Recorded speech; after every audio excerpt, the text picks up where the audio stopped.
That sounds like some Pink Panther music, by the way. It's interesting. It's like I think it's Scandinavian. So yeah.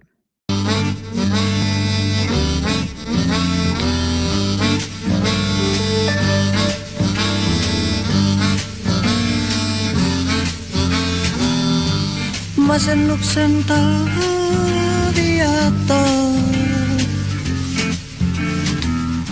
Juutalainen ylläni laskeutuu. Peittää hattuni valkein pisaroin ja kiivaana pieksien lyö.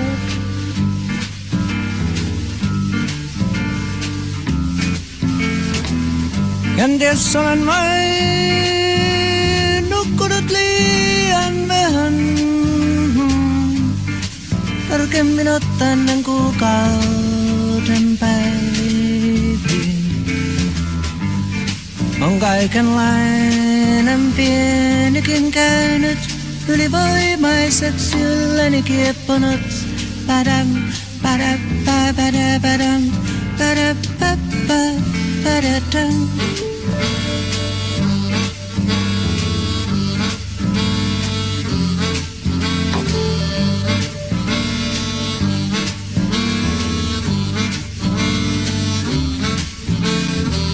Hei päivä minun auringossani vuosiin olen noussut. Ei sitä kiertävää palloa kukaan näkemään sattunut on. Näet hukkaamaan mä maailmani satoin. Näet hukkaamaan mä maailmani satoin.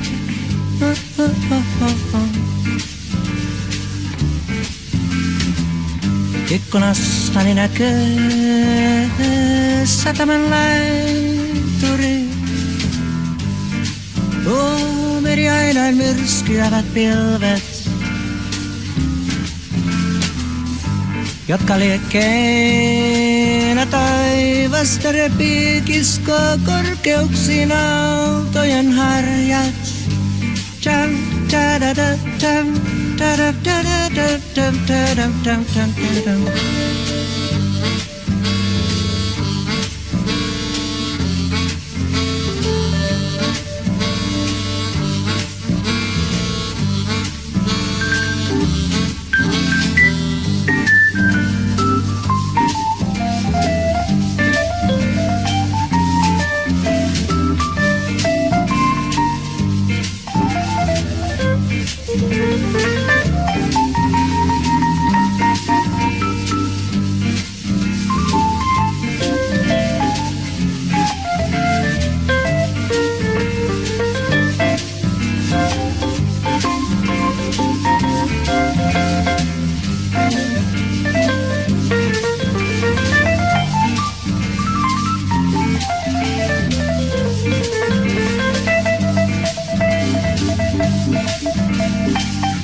Fyrsken rai luovan vaivuttuneen. Käydä ikkunalautani reunaan ja liitä kynäpilviin.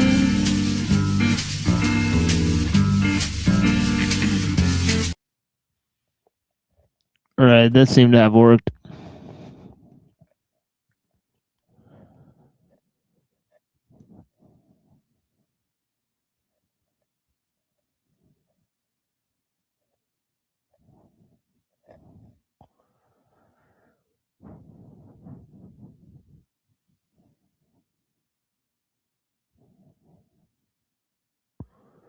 So yeah, so I guess I'll wait.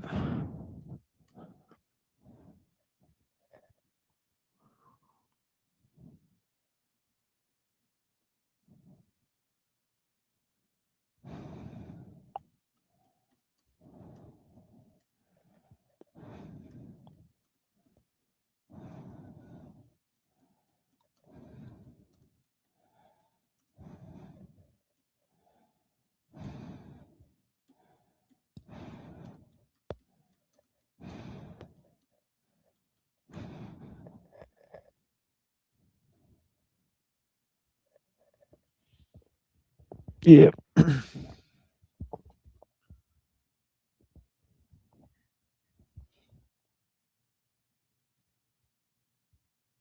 Some symmetries are broken and others remain. In general, tags enable us to observe and act on properties previously hidden by symmetries.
Yeah, I got the next one if you. Without wisdom, no gain. Yet gain must end. All men will be one. For there lies true peace and happiness too. It is invisible and inaudible and quite infinite. Can you all hear the sound? Take you through the secrets of the J chamber, lying northward in the manger. Amethyst of the bishop clenched in my right fist, left wrist twisted, text calligraphic. Recording sacred manuscripts of Mao Kong tongue meeting and reciting the Ren of a Reiki healing symbol, the jewel of the Nile. Kapow Lao Tzu decided to scribe 5,000 characters out, take Ching, interpreting with an unrepressed third eye. Revitalize my chi through the dive sex, wisdom, ejaculation, produce activation of the chakra system. Straining and striving, that's counterproductive meditation. Hit up the situation with Choku Ray. Say hey key, the first degree of the healing symbols of the submental. Behold the masters of change as I descend into the 36 hexagrams of the I Ching. Within a state of meditation, Taoist monks that speaks the wisdom from the Lao Tzu and opens up the book of the Tao Te Ching. I connect the three pillars of Zen, the incarnation of the immortal guru who stretches his chakra, breathes in the prana. I then possess the immortality of the Avatara. I recite the Golden Sutra, born in the holy city of Lhasa. The spirits of the Himalaya reside within the Tibetan Book of the Dead, the Analects of Confucius. I unfold the ancient teachings of Shang Tzu, swinging the seven-bladed sword of Hoshin, descendant of the Shang Dynasty. The studies of the art of war with Sun Tzu, from the gates of Shaolin to the sacred temples of Hong Kong, to the great walls of China, to the deserts of Mongolia. Teacher, the Buddha tells us that in the great infinity beyond all the nothings is the emptiness of the eternal five. Sight, sound, smell, feel. The five flavors dull all the taste. The five tones deafen every ear. The five colors, they all blind the eye. But they do not pass, they are all eternal. All things come to us. I'm on Sin, Hotep, Ray, now Cypher. Grip from the lion's paw, eagle claw, bangle tooth tiger. Scribe to the script writer, the four pitch fighter. Tuning 8 octave C, Messiah saved. The first resurrected from the grave after the image and the likeness of what God made. Not good, El Wahud, Mir Aswad. Pyramid upward, kaput, spit 16 bars without. With the vividest look, deliverance took. Tai Chi, the all-seeing eye read. Magnificent force, shine brighter than the light from a torch. The benevolent, intelligent source with a magnetic force that stays suspended while the planet revolves, creating dark with a melanin spark on the periodic element chart. I wear the iron shirt of Qigong, so retreat or be stung by the gentle palm prick. Leave your spinal with no feeling, the mental conflict. Discipline provides healing, the aspirants are kneeling in the temple of the relic. The monk's tone envelops, the heathen and the zealot turn to the middle path. Perhaps they could go and tell it, embellish the footsteps of Siddhartha. Develop the word so the punch could hit harder as times get darker. The visionary is sent to spark a vision of nirvana. Jesus wasn't the only one born with the Virgin Mama. The Buddha was born from the side of Queen Maya, and both warned against the ways of physical desire. Urge you to acquire the knowledge which leads to the divine smile, which can be found an anchor in the Amazon and Nile.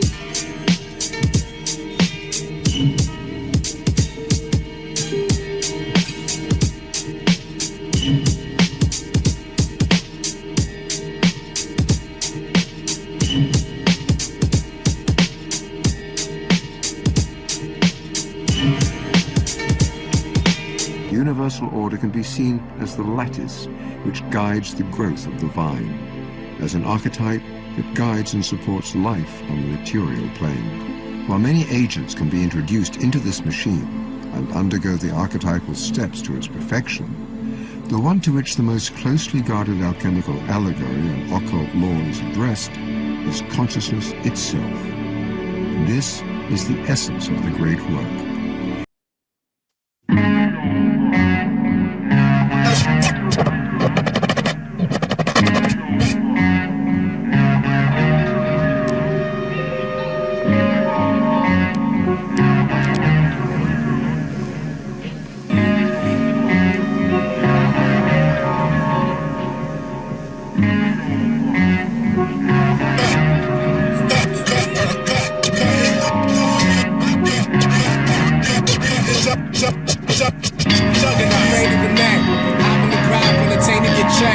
Gaining respect, another matter, my brother gathered. You heavy artillery, raw flow, thought guts, get ready, gone, it'll be war.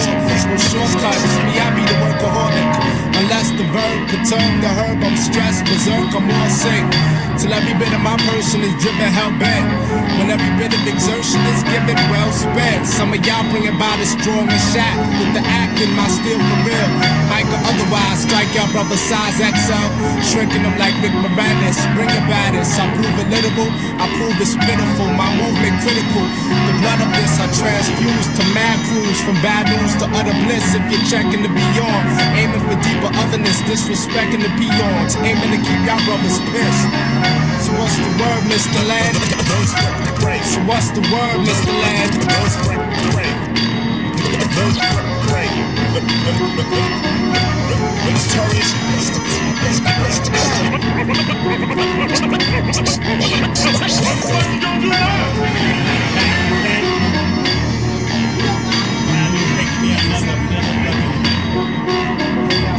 Beast on the board, start at the bucket.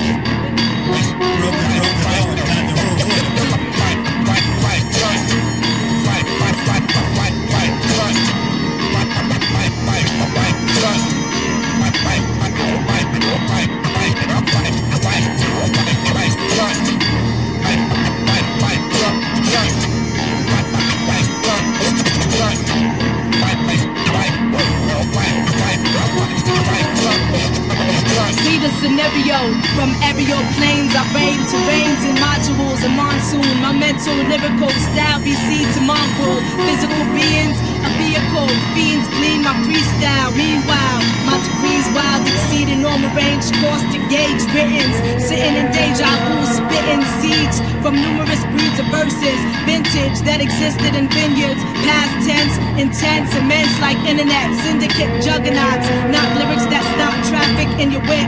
When your audio clit is broke, you take deck jokes, causing vehicular wrecks at intersex grande. Flip sponde style, selective sonnets. Caribbean owl goddess, possess a process that cause stress to your harvest, providing the antidote for your prowess.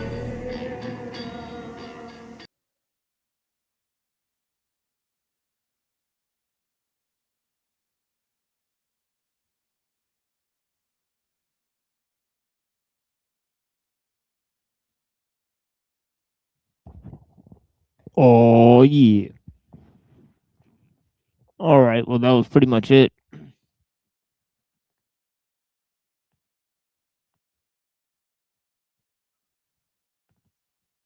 Seemed like from what I was looking at from the screen, YouTube did not flag any of those videos. So it is what it is.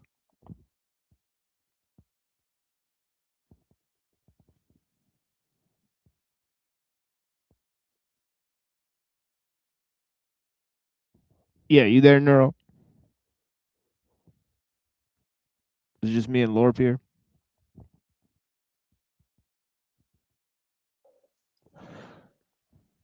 It would seem so. Damn, son. I'm trying to share the screen though.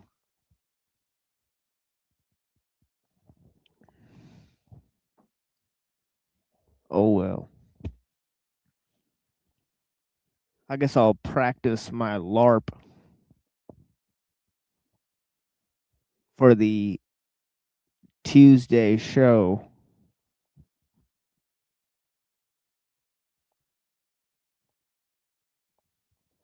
Flow from the dome. Y'all best believe.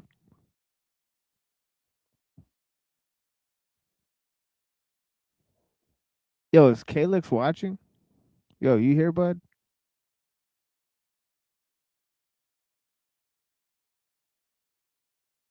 Who else is here?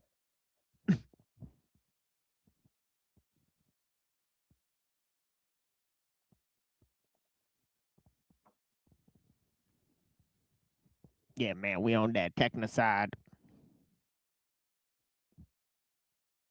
Technocalypse. Holla back.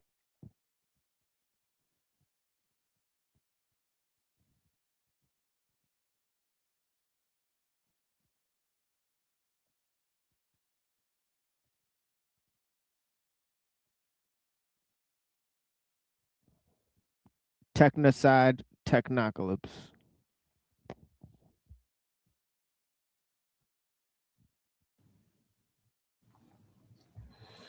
And we're live, E. Michael Jones and I, this time to talk about the Great Awakening. You see this shit on the side?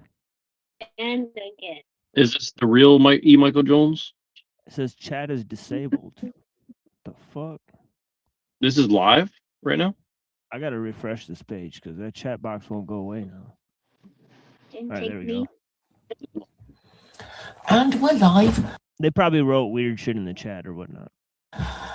E. Michael Jones and I. It was live like a minute ago. This time to talk about the Great Awakening. I believe it's it happens in America. It's called these Great Awakenings because America does not have an official religion, and the fervor or the spiritual hunger of the American people tends it's called the Great Awakening on these particular occasions. And I remember, Mike, you telling me about nearly going to Woodstock. Isn't that a kind of American Great Awakening too? I think it is. Yeah, you could say that. It's a revival. The word is revival. It's a fixture in Protestant culture in America, and it happens periodically. Yes. Yes, I was going to say it wouldn't happen under the Catholic Church because it's organized religion, and the Great Awakenings are not organized religion. It's the very nature of them that it's spontaneous and rather disapproved of by the established churches, or not. You're right. It's a Great Awakening. It would be a grassroots phenomenon. From the bottom up. The United States, the Catholic Church, would have periodic meetings. They had a Eucharistic Congress in Philadelphia in 1976 when I just got back from Germany. So that was top down. The church, the Cardinal Archbishop of Philadelphia talks to the people in Rome. They decide they're going to have a Eucharistic Congress. It's a worldwide phenomenon. And so they organized it from the top down, and they have one in Chicago in 1920.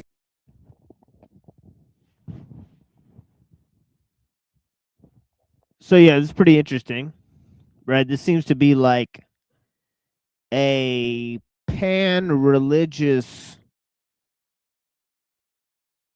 sort of awakening, not from any particular religious type,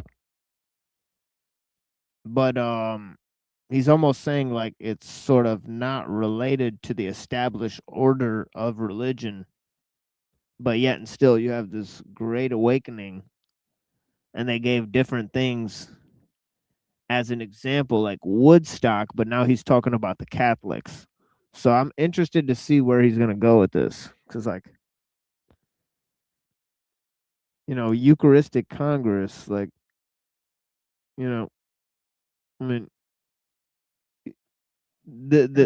must be somehow Eucharistic. Eucharistic. Right. 50 years earlier. But again, it's the same thing. You have a large number of Catholics coming together as for a public manifestation of their religious beliefs. But that's not what the Great Awakening was. The Great Awakening was something that happened spontaneously among the people of the United States of America when there was no United States of America. You had 13 colonies over here, pretty much all of which were founded by different denominations. So you had the Quakers in Philadelphia, you had the Puritans in Boston, you had the Anglicans in Virginia, you had criminals in Georgia. These were all different groups of people that didn't even belong in the same country. Why the criminals in Georgia? It was a penal colony. It was like Australia. My son had a friend who they met and they were living in Russia at the time. The friend flew to Australia And when he got to the immigration official, she asked him if he had a criminal record, and he said, no. Is it still a requirement to get in? So that's what Georgia was. I'm not exactly sure what religious denomination predominated there. But what you had in common here was the fact that they're all on a new continent. They're all, in a sense, pressed up against the frontier one way or the other, or they're all pressing forward into the frontier where there is no civilization, where religious life is tenuous. Religious life is changing constantly because it's coming in contact with the frontier. And so you had people like Samuel Stoddard, who starts off in life as a Puritan. By the time he gets to the middle of Massachusetts, he's got to revise the religion. And so he comes up with the halfway covenant, which allowed, before, when you were a Puritan, you had to be a saint in order to be a member of the church. Well, now he dropped that requirement and liberalized it, because if he didn't, people wouldn't have come to his church and he would have been out of business. So he liberalizes, come up with the halfway covenant. One of the things they specified or solved was that your children could go to church, participate in the church services, even if you weren't sure they were saints. So this is the problem. When you come up with these ad hoc, crazy ideas, like somehow that you're a saint, a visible part of the invisible elect on earth, you always get into trouble. Or are my children part of the elect? Did they inherit it? The Jews obviously believe this of themselves, but they solved this problem, if you want to call it that, by saying that election is transmitted through the mother. So you inherit it. You inherit election. That's what the Jew believes. They don't call it election, but that's pretty much what it is. Well, I don't know. They think they're Jews, but they know they're not Jews. So they solve this problem. So you're constantly moving forward, constantly changing, and you've got this sense of democracy or something like that. It's pretty interesting the way he's saying that, because like I know that like he doesn't mean like election, but it is kind of funny, like, you know, the overlap between like the political theory, the genetic theories. I don't know. That's kind of interesting. It's like I wonder if you were to like extrapolate out like the political implications of like Christianity versus Judaism versus Islam from like that perspective. That's kind of interesting. Like I never heard anybody say it exactly like that before. It's pretty interesting. Well, this sort of to counter what we were hearing from Bruce Gore the other day, right? Because he was saying like sort of Calvinism created America. Then he read a bunch of quotes, right? But all these Puritans and Quakers, right, they seem to have drawn on some pretty strange religious influences, right? Like some of the Quakers are influenced by like weird dudes who are basically Kabbalists, right? And then like some of the Puritans, they just sort of willy-nilly just started their own sects, right? And they, and this had to do with the way they established like their colonies, right? So it's actually pretty interesting how the history is tied to like different religious sects starting the colonies.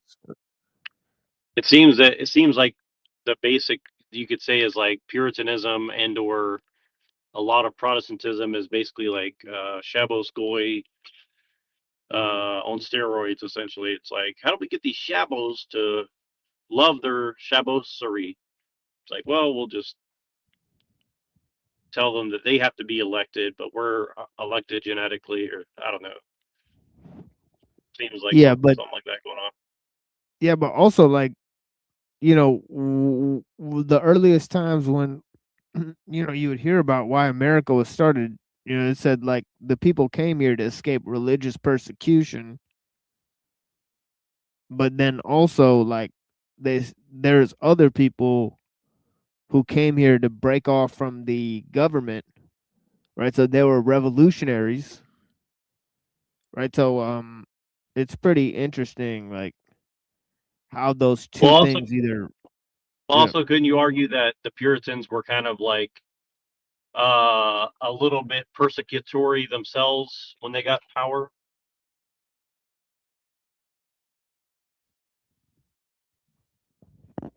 I don't know if they had a little bit of power, it might have been very short lived, right? Wasn't Oliver Cromwell a Protestant though, right?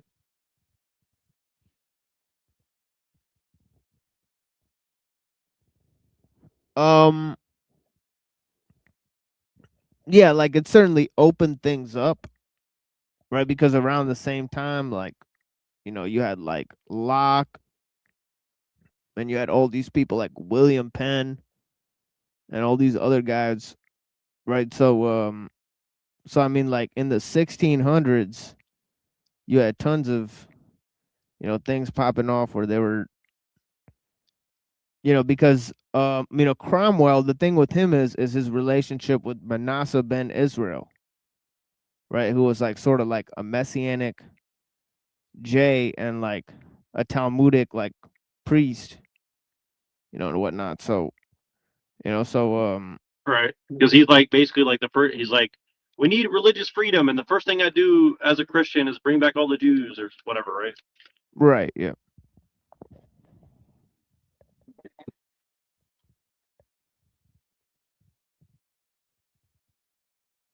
Insecurity building. But then they got, and the problem is, then they got overthrown, and then you, the Catholics said no, and then they kicked, or the Lutherans or the Anglicans or whatever, right?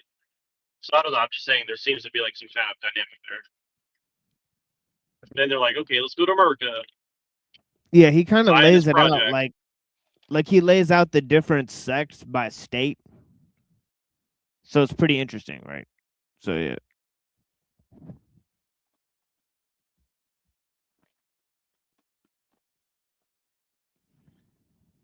The problem is the Reformation. It's always the fundamental pillars of the Reformation are always going to cause trouble.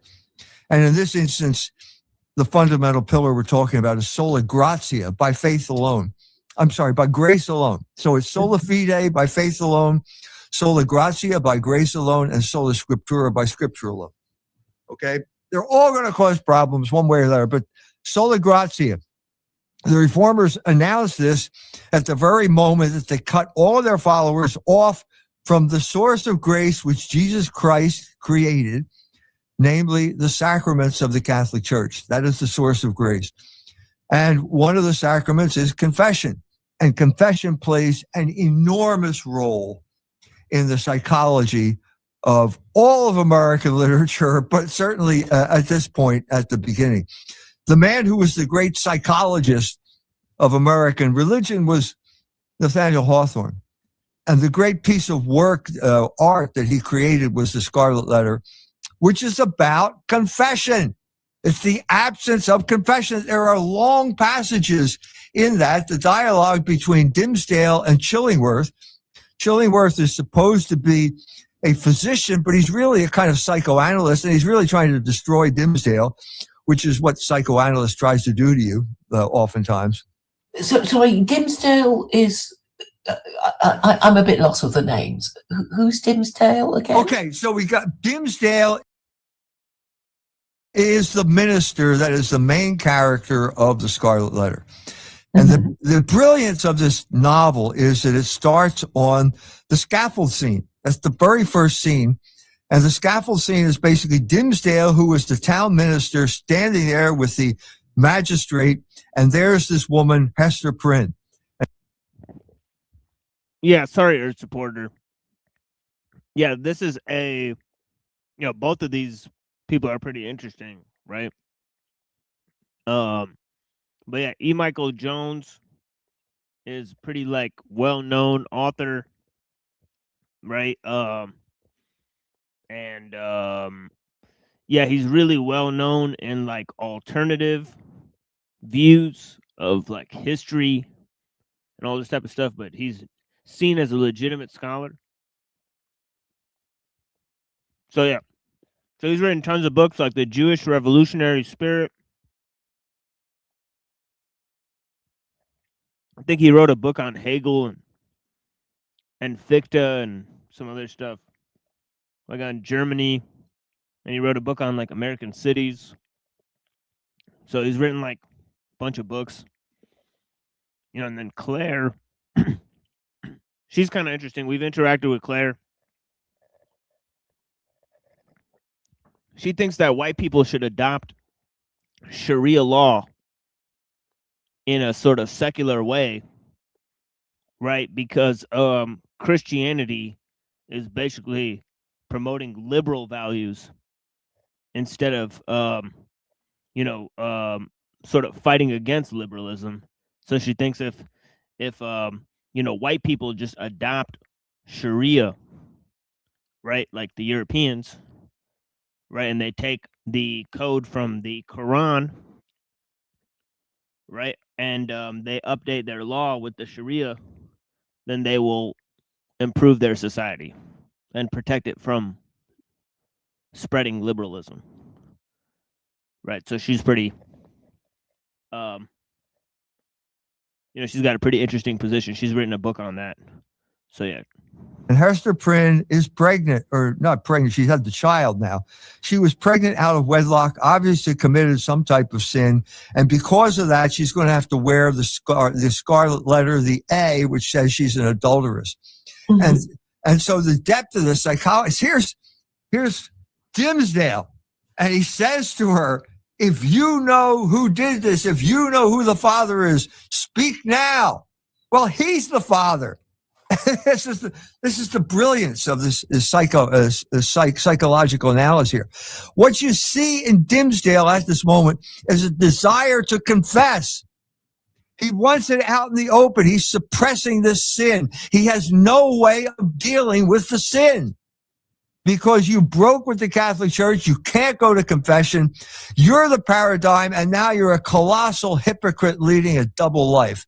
And you can't stand it. Even here at the beginning, you're saying, you need release. I need release. I wish, what he's saying, really saying, Hester, please tell everyone that I'm the father of this child. Please do this. But he can't bring himself to do it. And that's the drama that you unleash with this. It's a brilliant, absolutely brilliant novel. He is the man who finally understood the psychology of Puritanism, certainly, but of Protestantism as well.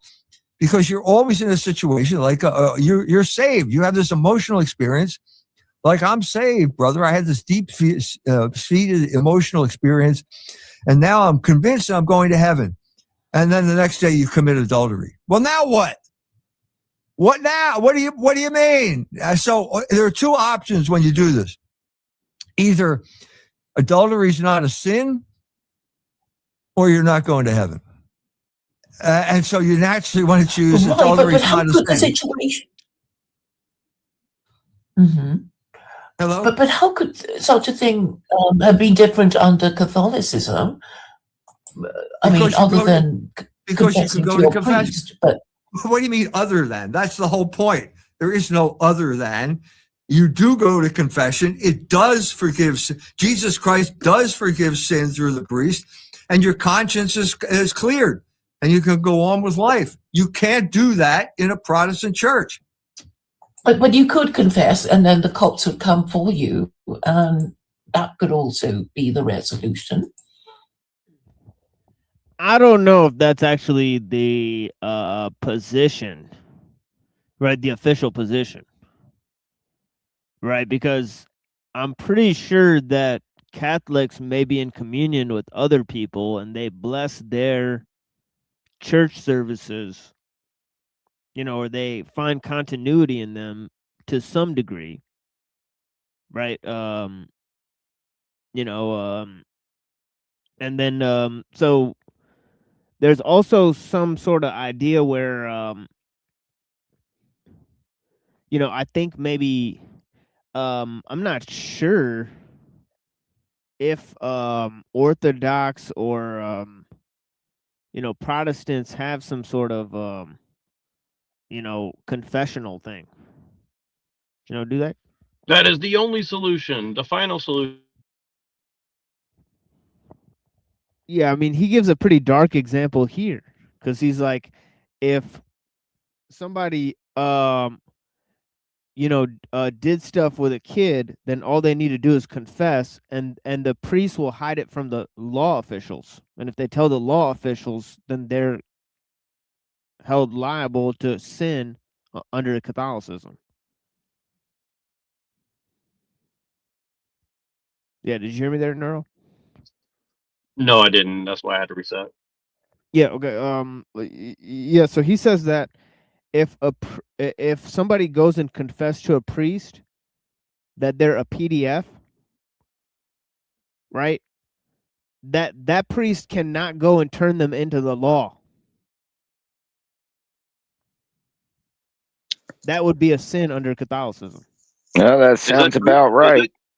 Is that true though? Is that really a part of their thing? From what I understand, yes. Basically, they're protecting them. Yeah. Yeah, because as far as they're concerned, like the sin is forgiven. So that's pretty dark, isn't it? Well, the only way I could see that would make sense is if like they would say that, okay, we're going to actually like hold this person accountable and monitor them from within the church. Maybe I could see it, but if they're just saying there's zero consequence, then I don't think that makes any sense. They're saying there's zero consequence and their sins are forgiven just because they confessed it. Did he say that? I didn't hear him say that now, but I mean, let me go back a little bit. Yeah. Let me go back a little bit. He does say it. Just listen to what he says. Go to confession. It does forgive. Jesus is no other than. You do go to confession. It does forgive. Jesus Christ does forgive sin through the priest, and your conscience is cleared, and you can go on with life. You can't do that in a Protestant church. But you could confess, and then the cops would come for you, and that could also be the resolution. You mean getting arrested by the police? Yeah, I mean, I suppose that would be the whole point. People do. There are all kinds of people. People have a compulsion to confess. You could say you're right. There is a psychological release oftentimes if you tell anyone.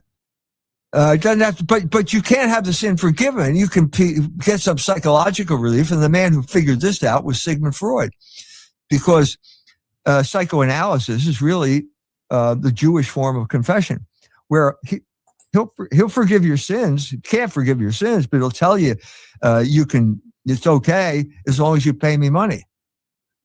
So the great, I told you this before, but Fliess, the other quack, invited him to Berlin, and Sigmund Freud said, "I'd love to come, but I'm afraid my patients will get well in my absence."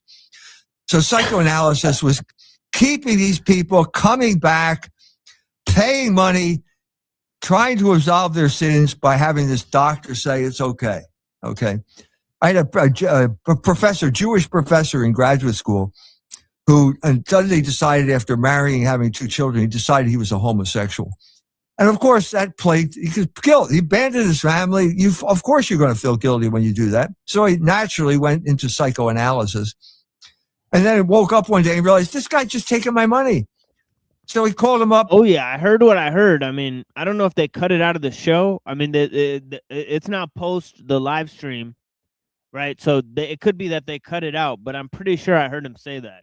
You know, he's going to say it down the road, that there's anti-Catholic laws, right, that are basically saying that if a priest hides the fact that somebody, did PDF activities, right, that they could be held liable by the court system for protecting, PDFs, which is a correct stance by those law courts, right? But then he says that those Catholics, if they turned in the people, then they would be considered sinners because the confession itself forgives the sin. So it's pretty dark stuff. And he said to a psychiatrist, I'm not coming. Yeah, I've never looked into that deep because I've never really been into Catholicism, but I do find it very, if that's the case, then that's a problem for sure. Yeah, and I wouldn't be surprised if Claire just left that in the video. In anymore. And the psychiatrist said, well, let's talk about it. These are the type of pseudo confessionals that people erect when you destroy the power of, when you abandon the sacramental system of the Catholic Church. And I'm saying, I'm going to go on record here. I am the only guy in the world in the history of American literature, American studies, American whatever you want to call it, to say that the Great Awakening was about the lack of confessionals, the confessional. Do you still go to confession, Mike? Yes, I do. Right. And does the priest ever rat on anyone? Cannot do that. If it's he makes a vow that he will not do that. Now we've got laws being passed in places like Washington, I believe, where the anti-Catholic laws that make it a crime if the confessor or the person comes in and confesses that he's had sex with minors or something like that. That has to go. The priest, according to these laws, has to go to the police and inform on this guy. That priest will commit a grave sin if he violates the seal of the confessional. So he can't do that. Did you hear that? Yep, there it is. Dun, dun, dun. That's pretty, yeah, I mean, maybe there's something he's not saying in that, but if he's just saying, like, if he's just simply saying, like, well, nothing beyond the confession happens if somebody confesses something like that, then, So I start recording. you know, I think that's atrocious. I mean, if somebody's, if somebody's confessing to, PDF stuff, and then they're saying, well, the priest can basically never go to the police. I mean, that's I don't understand that. That doesn't make any sense to me. That is what he said. I mean, I'll go back and play it again. It's weird. Yeah, I was a little distracted. People were talking to me, so let me listen to that one more time. Yeah. Anyone? Cannot. Does the priest ever rat on anyone? Cannot do that. If it's he makes a vow that he will not do that. Now we've got laws being passed in places like Washington, I believe, where the anti-Catholic laws that make it a crime if the confessor or the person comes in and confesses that he's had sex with minors or something like that. That has to go. The priest, according to these laws, has to go to the police and inform on this guy. That priest will commit a grave sin if he violates the seal of the confessional. So he can't do that. So that's called the seal of the confessional. Okay, yeah, the priest that's can very never clear. say anything So about any particular person. Okay, yeah, he's made it crystal clear. Yeah, so he's saying they can never, ever, ever rat on anybody for any reason at any point. Boy, it's starting to remind me of Blackheart from Ghost Rider with Nicolas Cage. Forgive me, Father, for I have sinned. I've sinned a lot. Well, see, no, well, here's the thing is, like, so that means if somebody's in the church or part of, like, the Freemasons or some sort of organization subverting the church, they can never rat them out to anybody because they confessed it. So therefore, I mean, that makes no fucking sense. I mean, right? Like, I mean, Welcome to corruption. I mean, that's the question that should be asked. So, like, if somebody's, so let's put aside like sins of the flesh. What if somebody's directly subverting the church and they're a Satanist or like, worshiping Satan and they're in this Catholic church to, subvert it and turn everybody evil or something. I mean, like, right? Like, I mean, is he saying that nothing can be done in that case either, or what? I mean, nothing can be done. It sounds like they pick and choose which sin they want to chastise and crucify. And it seems like diddling kids is one of those sins. Yeah, I mean, I just can't even imagine like how this is even a real. Is this? I mean, I gotta ask Unseen about that too. Like, is that? I mean, is that something in the Orthodox Church too, where nobody can ever say anything about I straight up some asked grievous sin? I straight up asked him. Yeah, like, oh, I murdered 600. Yeah, I sent him a question. Or whatever. It's like then nothing happens. Well, remember that's a trope that they put in a lot of movies where like someone does something bad and they go to like the Catholic confessional and oh Father, I did this, oh it's okay, and the person walks out of the church feeling liberated, but they're like still a piece of shit. So I mean they put that trope in a lot of movies, and I mean to be honest, if you probably went to some high end Catholic churches, it probably really is like that. I mean, when was the last time you went into a very like high end old cathedral like Catholic church, one that's been around for like a good few hundred years or something? I mean, you can't imagine the levels of corruption that doesn't just go from, because they want to give you this idea that there's a separation of church and state, but church and state have been completely intertwined for a long time now, and they just make you think that, I mean, why do you think they always have politicians or people doing things at churches?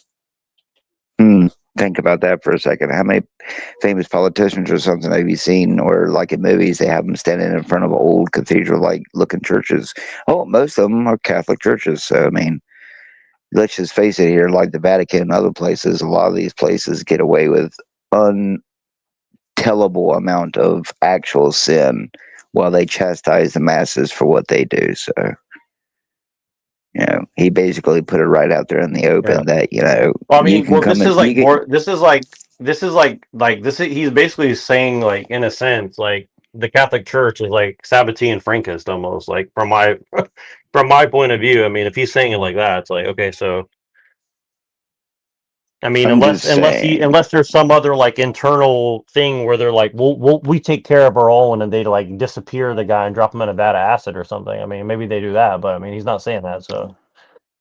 I mean, just from my religious perspective, I mean, I understand the perspective behind it, but for me personally, like I still think that Jesus would want me to turn in a mass murderer to the authorities. So, to me, it's just a perversion of what the original whatever is supposed to be of the teachings, and all these establishments have just found ways to pervert it. That's why, let's face it, how many priests get sexual favors from choir boys, and turn around and got the gall to praise God or pray to the masses while they're doing it. So I mean, this shit's just, I'll just put it this way, man will reap what they sow, and God sees everything. So these people think that everything that they do in the dark won't be seen by the light, but buddy boy, it's gonna be on you like white on rice. So everything's mere speculation at this point. I mean, you don't really know what these people do behind closed doors, but we all know that there's abuse and, religious establishments and churches and shit. I mean, even to the few that I've been through locally in the places where I lived, like, people were ignorant to the shit that was going on even in them churches. So, I mean, if a small little redneck backwater church can have a preacher who basically molests his younger female audience with his eyes, then imagine what's going on in places where they get thousands of dollars, probably a day in charity allegedly, and donations and shekels, and probably one of the largest proprietors of the trafficking itself. Allegedly Yeah, for the algorithm. this is actually a funny comment down here. People should confess to having feelings for the priest's wife just to test. I mean, I don't know about that, but yeah, this is funny. I mean, well, it's yeah, okay because Elon Musk said that we're going to probably meet aliens, so it's okay. Oh, you didn't hear about that? Elon Musk said we may meet aliens. Elon Musk has been listening to me, Neurojack. He heard where I said that UFO technology can't be hidden no more. I thought you said that we would beat our meat to aliens, but we probably will. I'm just looking at the video of him talking up here at the Grok AI thing, and he just looks. We're so fucking screwed. My heart goes out to you.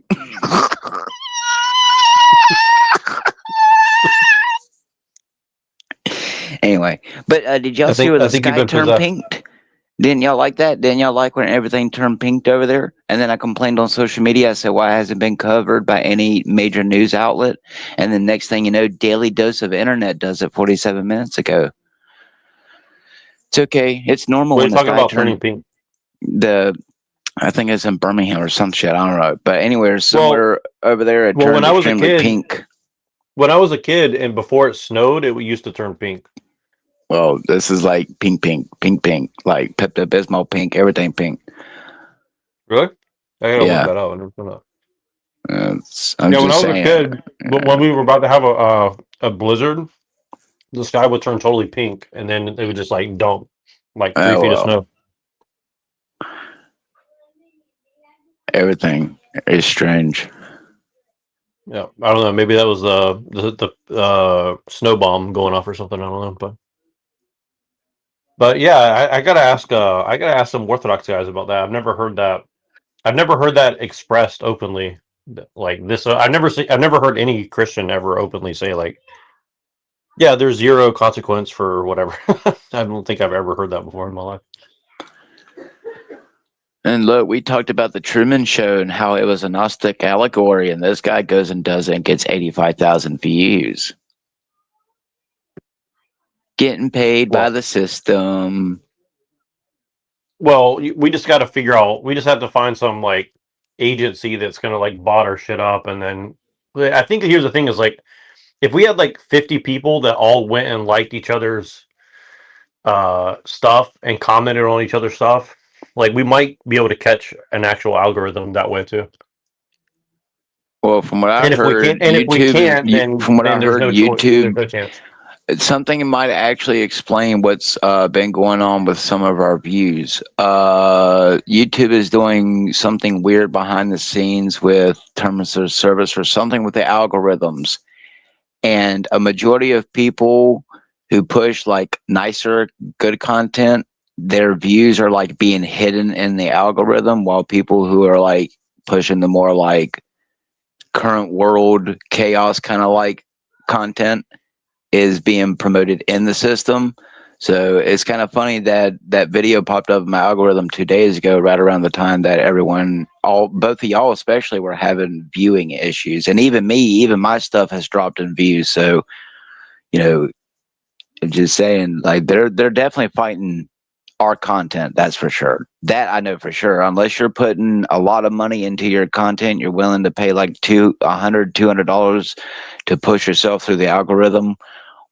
We're probably not hitting past many of the people I'm just who trying to figure already out how to view get us. I'm just trying to figure out how to get monetized because like I keep checking my shit and then every time I check it, it's like, oh, you didn't meet this qualification, didn't meet that qualification. I'm like, dude, I had like crazy watch hours last year, so to say that I don't meet any qualifications, like, okay, maybe if I get a strike, then that resets the thing. But I'm like, that doesn't really make any sense because you can get a strike for fucking almost anything. So it's like you're telling me like, I don't know. It's just pretty weird. It's like the hurdles must be insane to get through to fucking get monetized. Like I don't even want to get monetized. It's just kind of weird. It's like all the fucking effort you put in, you can't even do it. It's like what the fuck? I think they've made it so you have to pay services to get your channel monetized. Yeah, you had to have, from what I've understood from the nice guys who were trying, because I was trying to really get into the Star Wars stuff, like making the actual generations, not just the stupid shit.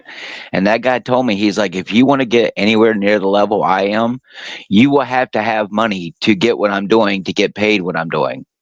And he's rich and he's getting paid to do them fucking. He stole my goddamn idea. He fucking stole Emperor Skywalker. I don't care what the motherfucker claims. I fucking posted one of my fucking psyop videos in his fucking chat one day. Next thing you know, what did he come out with? Emperor Skywalker sitting there. What if Anakin never burned on Mustafar? And next thing you know, fucking 300, 400,000 views within, 1 to 2 days. So again, they whoever these people are, they probably already had family or knew people who like were in the industry, and then by the time that they got old enough to get into it, their parents already had the money to throw, and already like these people with the VR systems. You're not going to convince me someone at 18 years old is convincing over $20,000 worth of equipment. No, there's no way. No. Well, next time you talk to Pillator, you should ask him because Lucasfilm tried to hire him to make Star Wars videos, but they gave him such a weird contract that he's like, oh hell no. Like they basically said like you have to jump through so many hoops, you have to pay a certain amount of money, and then like they'll approve you, and then you have to like then once you're in, but like you're not allowed to do like so much shit. Like you just have to Nope. jump through like That's so why I many had to fucking change. hoops, you That's know? why I had to change. I found out real quick they were going to come after me. Disney was probably about to try to slap me with a lawsuit. So, rest in peace, Emperor Lorp. I mean, I'll still be Lorp, but Well, Emperor but that's Skywalker. interesting. So, well, here's the thing. Here's what I want to do. If you guys find out what services it is, let me know what it is. I want to find out. I want to learn about this. Like, if there's a service that's doing this, please send that to me so I can look into that. And what I think we should do is we should hit a goal, and we try to get like Machine or whoever wants to do it. We get one channel monetized this way, if especially if it's like not super crazy expensive.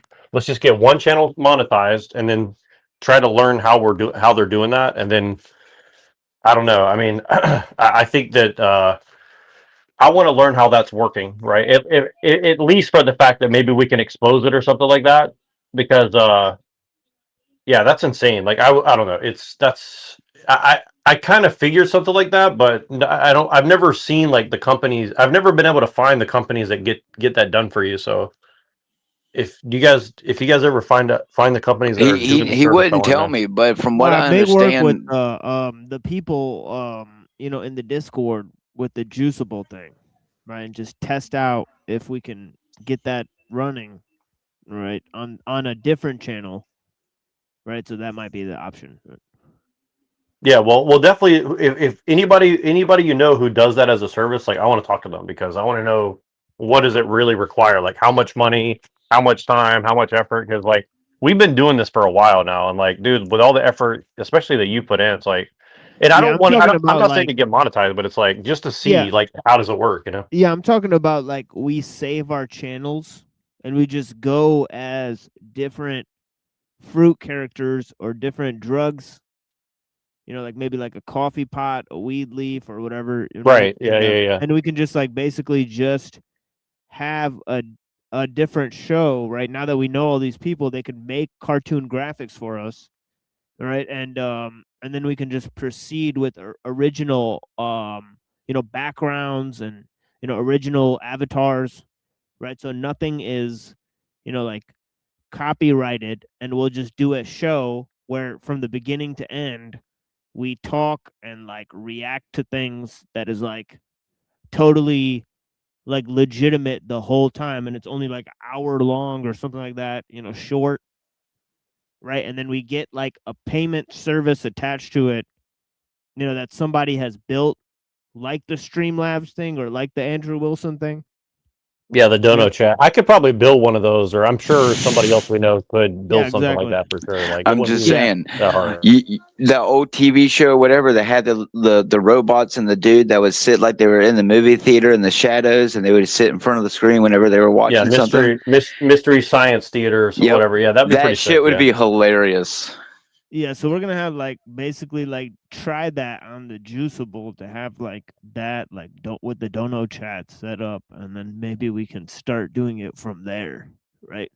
Yeah, that'd be sick. I mean, and then we And could do like movie reviews or whatever I mean, whatever it is, I don't know, but yeah, just yeah, because the make thing it is like a like legit thing. yeah, because then we could just continue doing our channels whatever we want, you know, and just like Yeah, no, I talking agree about with. No, I totally agree. I think we should you know, like just just have our say whatever. independent channels that Yeah, are just just say doing whatever we whatever. Right? want. Like we get to say what, you know, we're like scared of getting banned because we just say whatever we want, right? And then, you know, we actually have this other thing, you know, where it's like, you know, that we're building up, you know.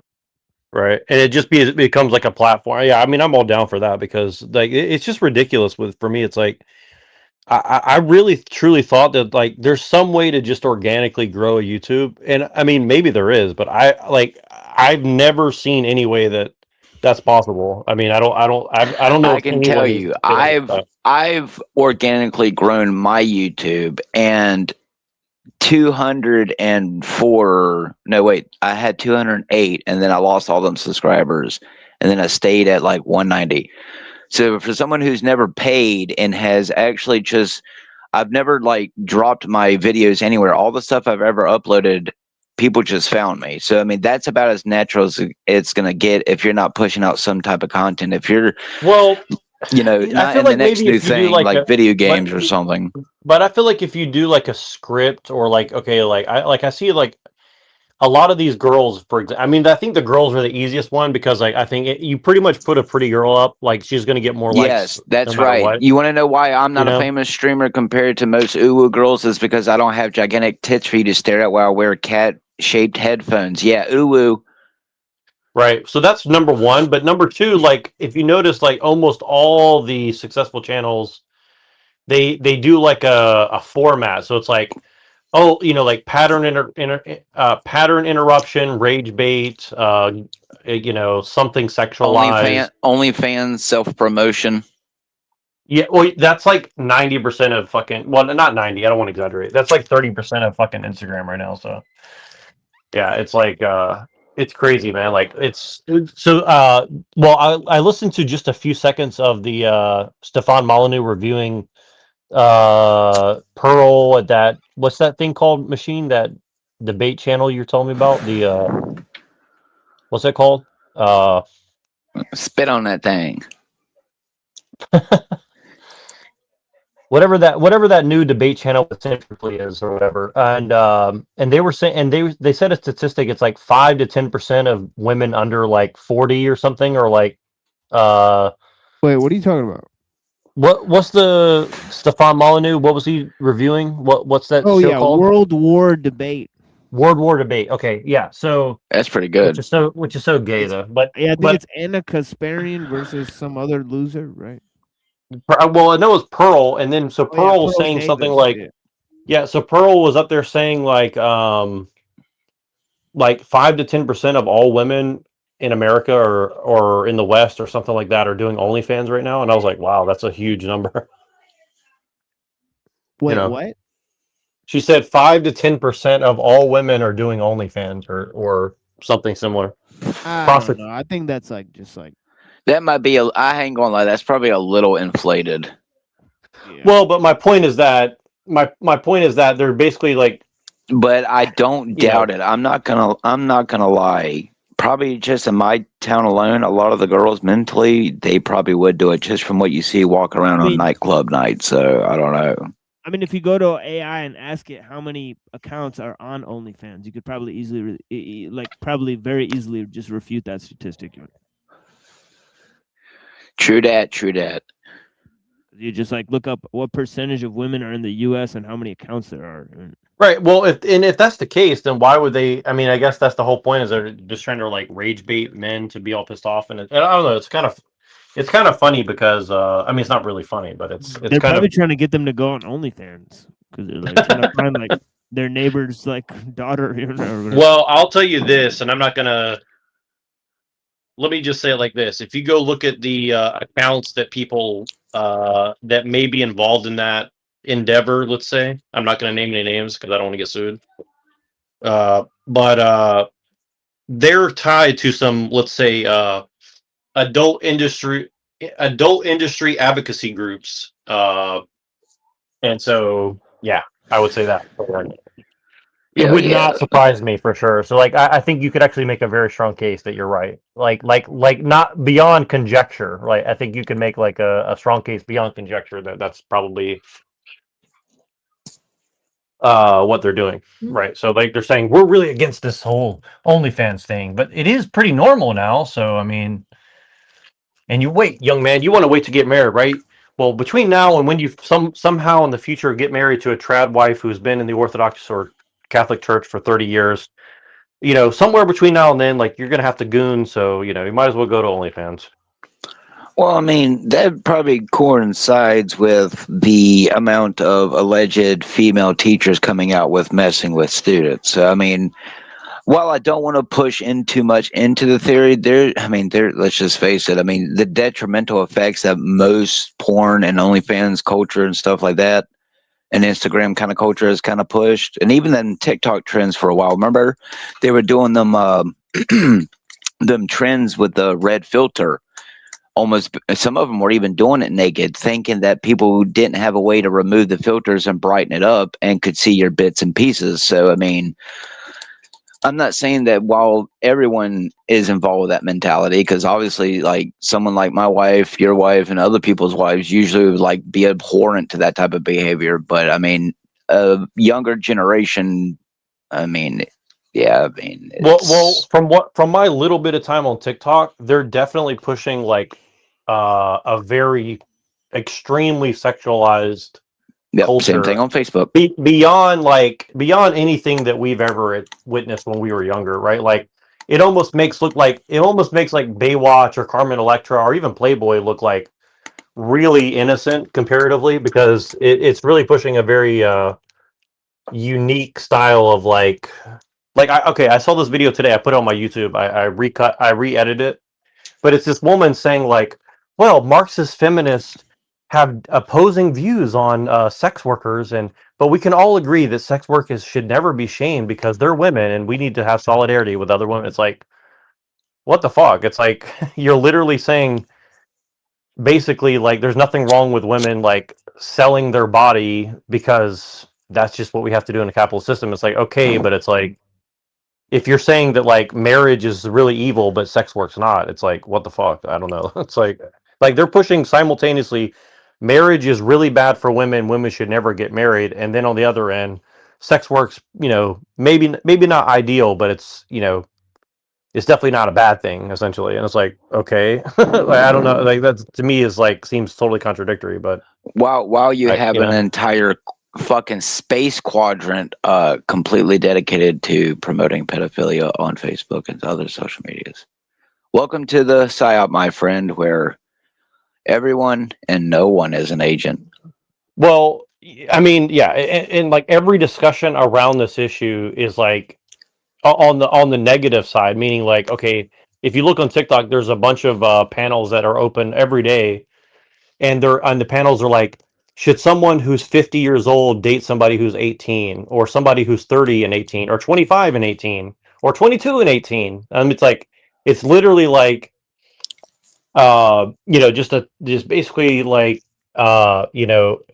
basically it's trying to imply that like all men are pedophiles, all men are rapists, all men are whatever, and it's and simultaneously you should sexualize yourself to get money from men. It's like, okay.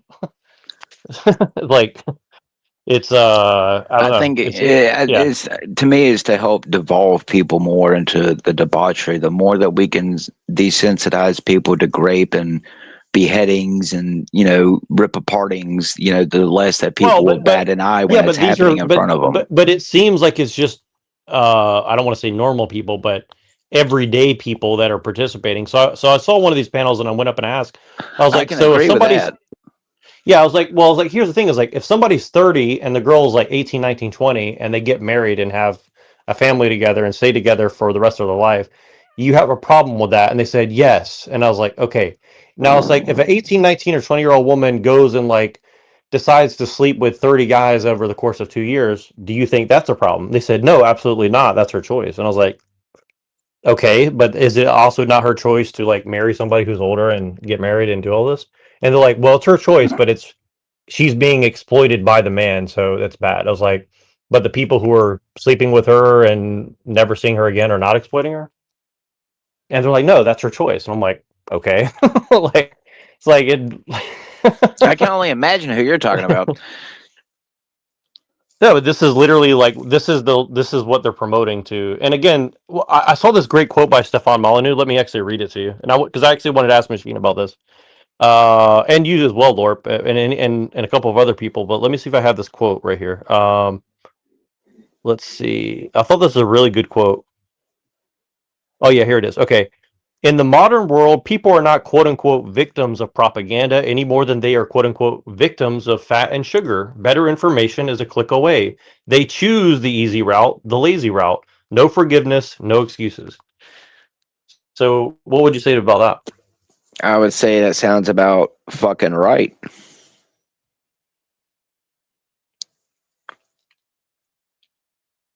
Why would I want to go out there and build a log cabin with my own hands if I can just pay an illegal immigrant to do it for me for cheaper?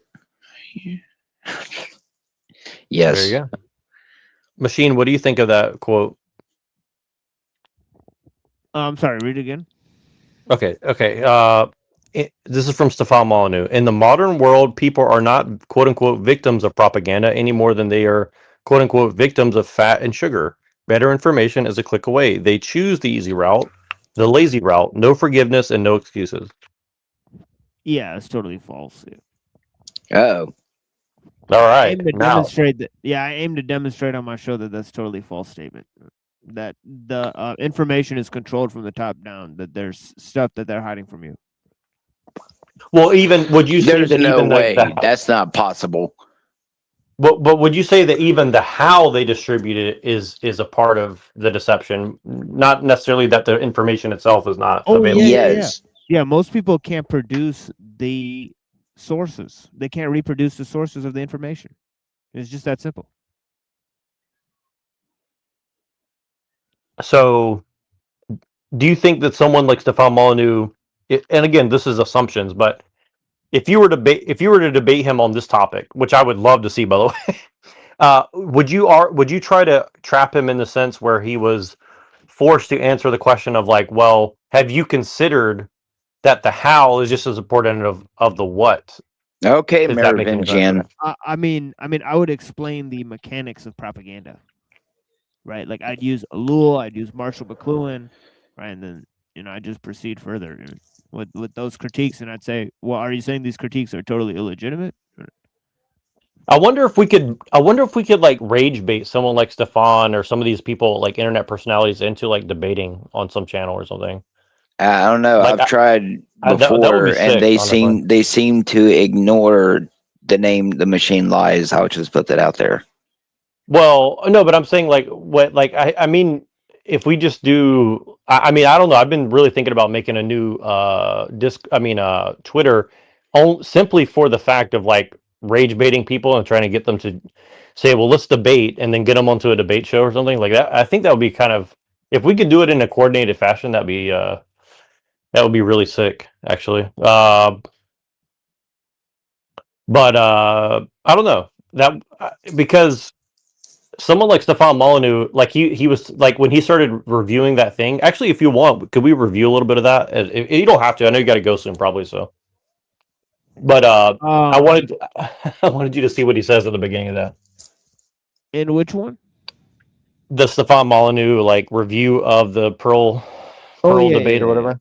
Yeah, if you Because want to watch some of that, yeah. well, no, I just want you to see like how he introduces the thing because like you could tell that he like wants to get into debating or something, and or back into it because he's like, oh well, I was a master debater, and he he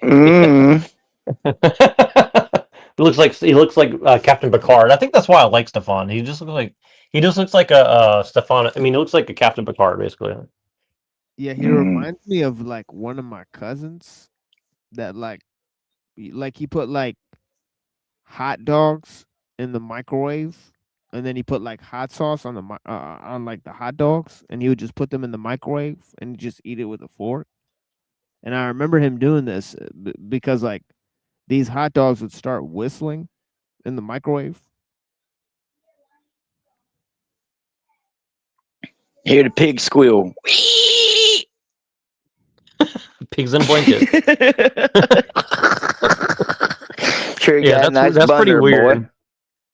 That's pretty weird. I don't think I have known people that put hot dogs in my own. I know people in He my own looks family like one who's of done those that. guys. Like he's wearing like one of those like shirts. You're in like t-shirt.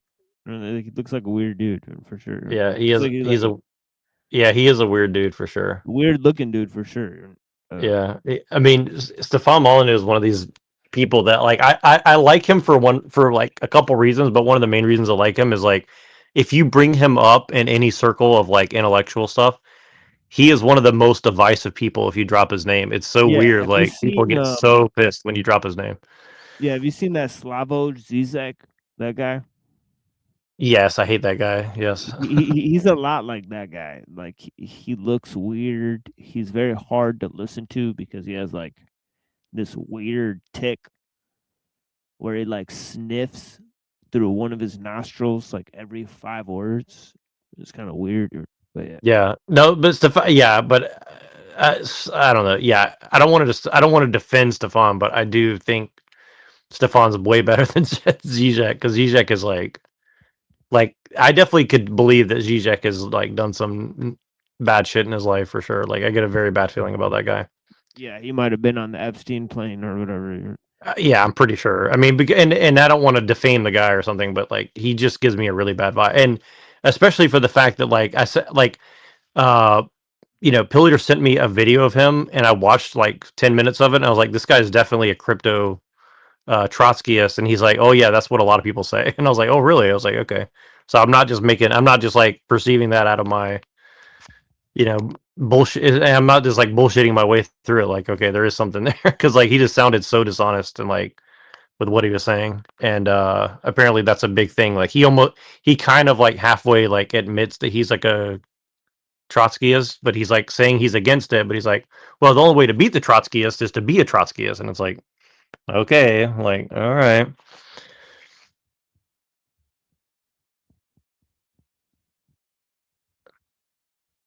So I gotta have my arsenal of like bombs to throw in. It's like mention Zizek, mention Trotsky, mention Stefan Molyneux. I need a few more. Like just like I need like a list of like 10 people. Like whenever I go into a debate, I just mention these like 10 people, and until somebody like reacts. I saw this girl on Instagram, and she's like promoting. I sent the link in the back for Twitter, by the way. But I'm not sure if he might not have it on YouTube because it might be too controversial. But let's see. He had a call-in show. Yeah, he's been doing call-in shows for like 15 years, so he does them all the time. He's only got 3,000 subscribers. So did he get canceled? Yeah, he just got his YouTube back after like 10 years or something. So he's on Twitter. So you have to look at it on Twitter, because I think that's the only place you're gonna be able to find his stuff. Now I sent you the link in the back. Yeah, it's gone here. Yeah, I put it in the back chat for you. But yeah, I want a list of like figures to name to troll in any debate. So Trotsky, Stefan Molyneux, Zizek, and I don't know. I got to think of some other ones. I guess the people that like for like intellectuals, right? Maybe I should name like Anton LaVey might be one.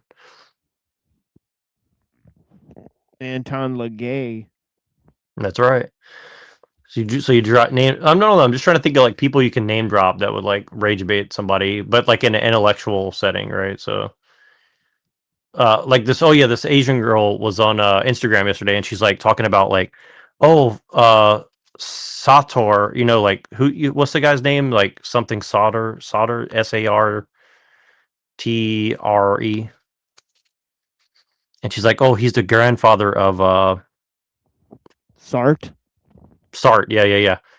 And there's a lot of weird accounts that are like using his name now for some reason. Like so, like there's a bunch of people dropping like Sartre quotes for whatever. I don't know why, but yeah, it's very common. Anglicized, but if in French it's like Sartre or something. Yeah, exactly. But what's his? But why is everybody like? Why would you think everybody's suddenly quoting Sartre or whatever? And you could share your screen if you can or want to. If not, I might be able to pull up my screen and do it actually. It's he's super like gay, like existentialism, crybaby, cuck. Yeah. Yeah, but it's just weird. Like why? Like everybody's like it's like a Gen Z thing. It's like anybody under 24 or 25, they're like, oh, Sartre is like the end all be all of like philosophy, bro. Yeah, I think like Sartre and like Camus, I think some of that stuff's for wimps, honestly. It's like, oh, I'm gonna push this rock up the hill. It's like, just shut the fuck up, dude. Well, and what I wrote as a comment, I was like, what about Gerard or Plantinga or I can't remember. I think I said Zizek or something. I just like pulled some random names out of my ass, and they're like, I said Lacan. I was like, what about Lacan or Gerard? And she was like, oh, I don't know. I haven't really looked into them. Maybe I'll do some research. But like the amount of engagement that these like random philosophy posts are getting, I'm like, there's no way it's real. Like 15,000 likes on a on a philosophy page about, you know, a couple random quotes from Sartre or Yeah, the whatever his guys fucking that are name is. like pushing that type of stuff, like on YouTube, like postmodernism or like, existentialism or like Nietzsche or something like that, they're getting paid. Yeah, there's no way. Yeah, I'm sitting there thinking like, there's no fucking way to do it. Yeah, And they're getting and paid. They're totally set up their pogo operations to get people to like adopt like nihilistic viewpoints and shit. It is what it is. but see, that's the thing is like, that's why this is why it's so frustrating to me. Is like, if there's so much even inorganic, uh, you know, traction around the topic of philosophy, it shouldn't be that hard to figure out some way. Even if it involves like dumping money into it, like there should be some way to like hijack that and like twist it back towards, you know, something like maybe like invite, somehow, get a hold of their agents or whatever and say, hey, like, let's do a debate on like, Sartre versus, I don't know, pick some other retarded philosopher person, and then just inject your philosophy into the whole debate or whatever, or anti-philosophy, perhaps. I don't know. That's just my idea. I figure there must be I some mean, way to do that. that's assuming that if these people aren't so big that they're, it's not like what they claim about presidents and stuff that you gotta Let's see write here. get a How much script time before before you they got to let go, you Michelle? talk. Let's see, because I'll if we still got Yeah, some I can time, open I'll. that up. Yeah, I got like 20 minutes, 30 minutes. All right, cool. But Is what it is. yo. Let me. I'll pull it up so that way when you got to go, you can just go, and I'll keep Uh, this burning as long as possible. all right. Let's see here.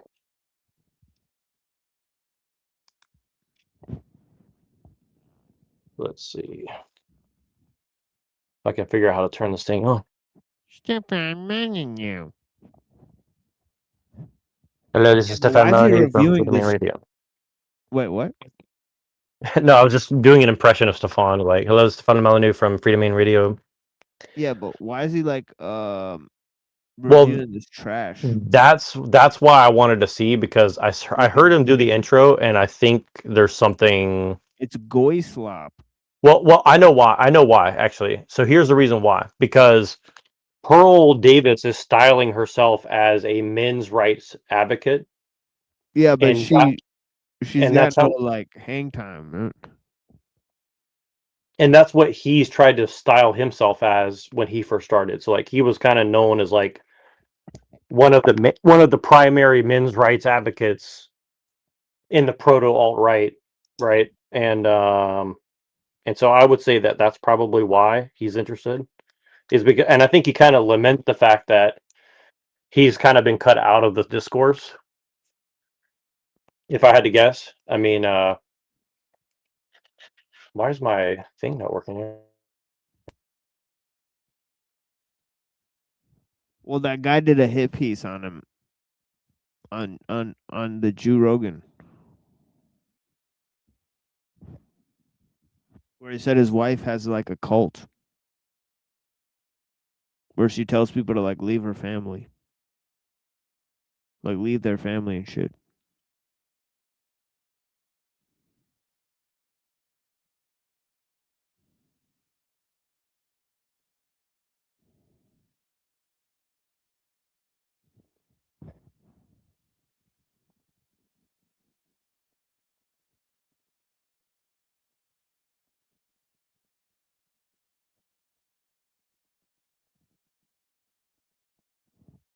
So yeah, some weird shit about that.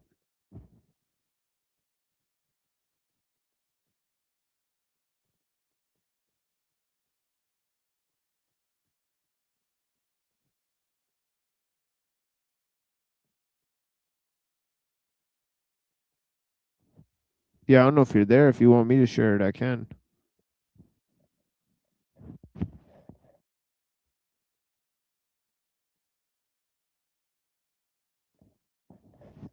Oh shit. What you want there, Jack? What the fuck we doing?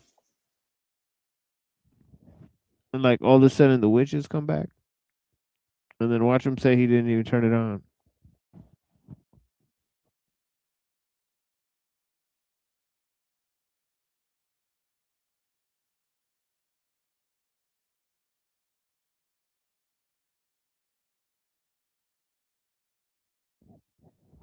I honestly think when he breaks out of the studio, there's like witches with the pentagram. It's kind of weird.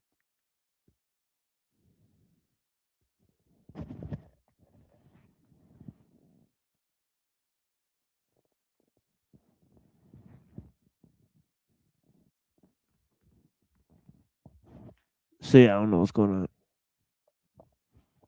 on. Okay, sorry, I had to jump on the computer. So I'm gonna bring up the Stefan Molyneux shiznit for a second, and then maybe some other shit. Can you hear me? Okay, semi clearly. Yeah, did you put these witches in the background? I think it happened. I think I realized like it switches to whatever the default I had on the computer was. I guess so. I guess that's what's going on. But I didn't manually do it, so it must have happened when I clicked on the desktop version of this shiznit. All right, let me share this. Let me share this Stefan Molyneux shit. Stefan Molyneux. She turned me into a Stefan Molyneux. Let's see.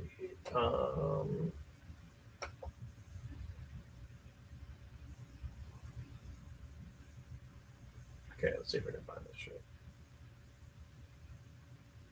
Yeah, he has some funny takes though. Like I just like his trolling. Yeah, he said some funny things yesterday, or recently, I guess. Let's see here. Find this. Oh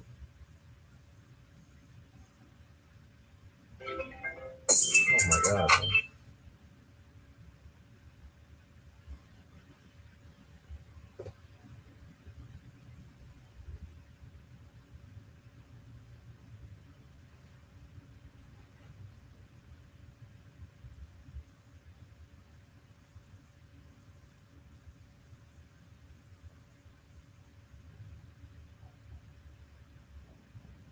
Yeah, I don't like the way that Anna lady debates.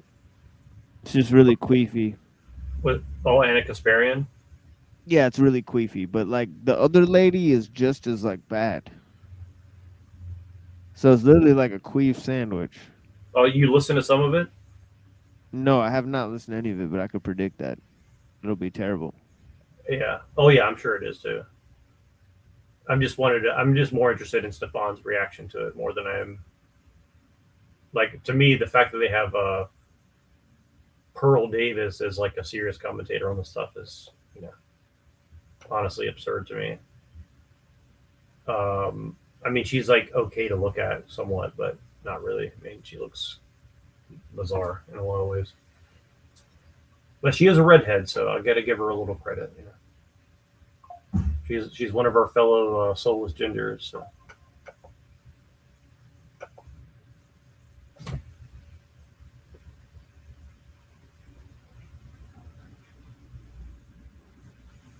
All right, let's see if I got this here.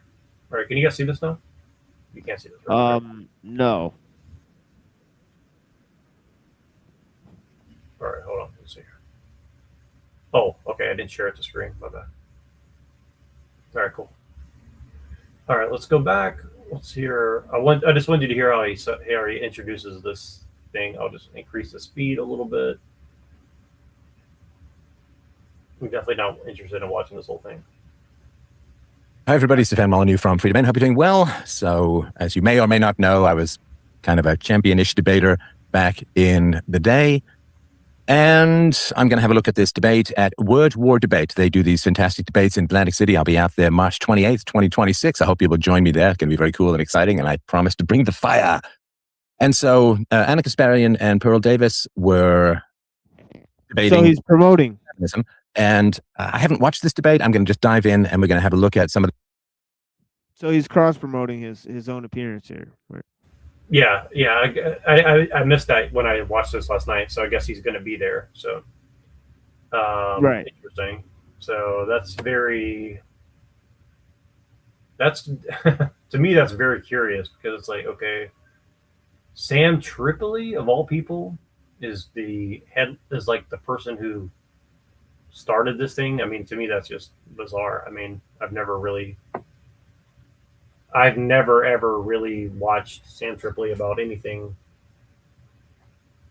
conspiracy or otherwise. So I'm not sure why he would be the headliner of this whole thing. But Yeah, they're gonna turn it into like how they have like fake moderators that bet on, like, that people pay to like bet on the victory of the thing. So yeah. yeah, maybe this is just like another gambling operation where they're like, okay, let's wash our money with some other bullshit. Yeah, like the sports, So yeah. That's a good point, actually. Yeah, maybe that's what it is. All right, let's see what he says here. And I'm going to turn off this in a minute. I just wanted to get a few minutes of this. The opening statements and how the reasoning and articulation and arguments are set up and unpack them a little bit. And again, these are both very intelligent and accomplished women. I'm sure they're both making great points. But let's dive in. This is going to be at 1.25 speed because I just can't listen to things at normal speed. And so we're going to dive in. Word War Debate, wordwardebate.com. You should check it out and join me there March 28th. And I'm also doing a VIP meet and greet. So I'd love to see you. I hope to see you there. And let's go straight into this debate on feminism.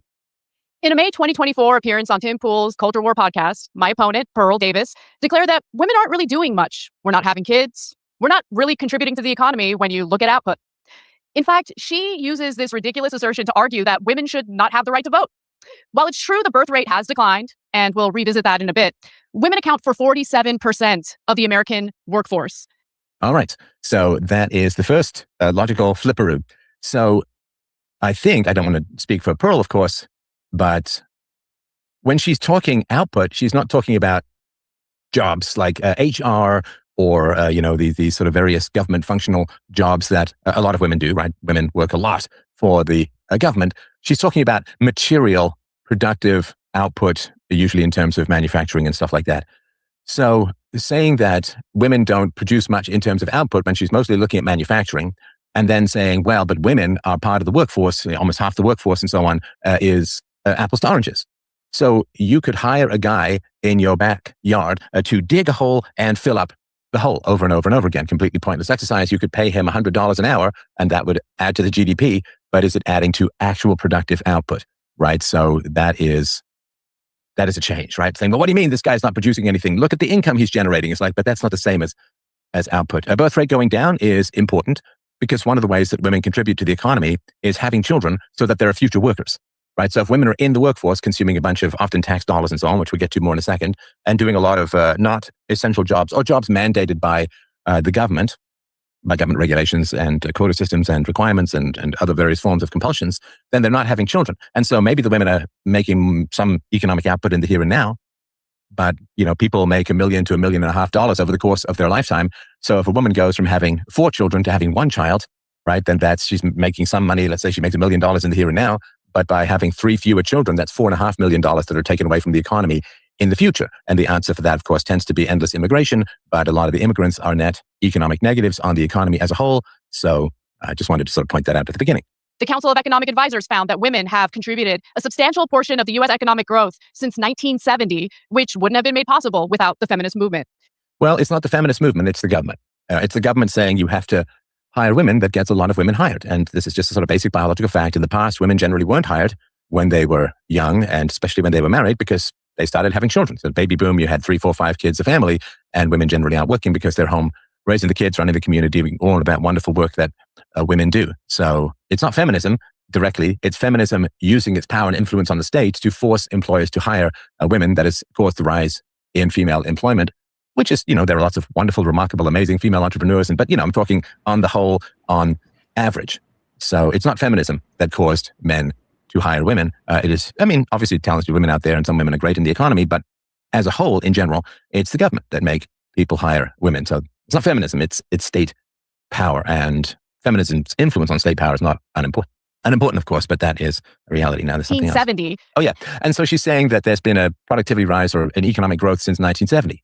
And my rebuttal to that would be no, there hasn't. Wages have been flat in real terms since the 1970s. Because that's just basic economics, right? When you bring half the population into the workforce, it simply drives down wages for everyone else. I mean, I don't know that that's hugely complicated, right? If you're going to say, well, now we got to hire a whole bunch of women, then male wages simply going to go down. So no, there's not been big economic growth. There's been growth in technology and so on, but it's not been big economic growth since the 1970s. And part of that, of course, is going off the gold standard under Nixon, and part of that is all of this stuff where raw meritocracy is not pursued anymore, but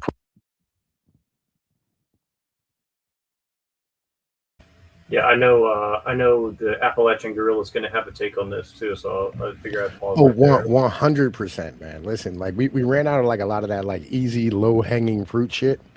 You know what I mean? Back in like the 1970s and 80s, like just like the really easy, you know what I mean, like inventions and shit, just you know what I mean, kind of evaporated. Like we had like computerization, right, that helped with productivity, but in the end of the day, like we just didn't have like that, you know what I mean, that easy, basic ass shit where, you know, we went from in the 1920s, like 10% of the population having a refrigerator to 90% in 1950.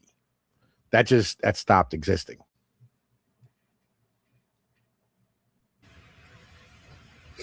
Yeah, and it's just, well, I'm surprised he didn't just cut straight to the principles of it, where he'd say, well, like, it's kind of weird that a woman's like making a woman's entire self-worth, you know, an economic unit in a political system or something like that. Like, it is kind of like anti-feminist, although it's claiming to be feminist. It's like, is feminism basically like women make X amount of money, therefore women are valid or something like that? I mean, it's kind of bizarre. Yeah. Well, you know, like it's and the whole reason like they did civil rights and like they brought women in the workforce was literally just to drive down wages. That was it, right? You know, I mean, there was absolutely nothing more to it. Like all of that shit was literally just because like there was rampant fucking inflation due to the fact that like our workforce was, you know, I mean, basically like the factory of the world up until the 1980s when they opened up fucking China, right? And the rest of the world started getting caught up after being bombed out after World War II. It took them 30 or 40 years to get rebuilt. To be honest with you, like, you want to hear a crazy thing? Berlin wasn't finished being rebuilt after World War II until fucking 2007 or 2008, right? Like this is the catastrophic shit that like we don't have that conversation about because we want to assume that like all of the things that, you know what I mean, like happen to us is our like it's because of our ideas and our politicians and like our fucking systems and our way of life. You know what I mean? It's just better than everybody else's, and that's just not fucking true, right? There's so much physical stuff that's involved with that. And once you start adding in the fact that, like, you know, with the Marshall Plan, you know, I mean, after World War II, where like we shipped like all this fucking goods, and you know, even with Lend-Lease during World War II, the amount of resources that we dug out of the ground in America ended up like causing us to have to like stand here and dig deeper for shit. And then you also got to start adding in like, you know, how about this one? We ran out of fucking oil in 1971, like flat out. Like U.S. oil production peaked 71, and it didn't regain until 2017. You know, and that's because of fracking, and nobody's made $1 off of fracking yet.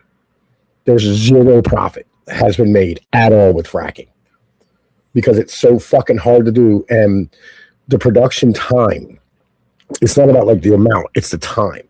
So, like literally, like a fucking fracking well only produces right for a year. And then you got to move on and frack another fucking well.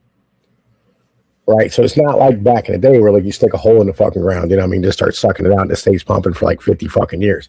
That's not it, right? You like it literally just produces for, you know what I mean, like fucking a year, and then it trickles down to like 2% of like original peak, and then it just stays there for a while as long as you can, and then, you know what I mean, it basically just dribbles into nothing after 10 years.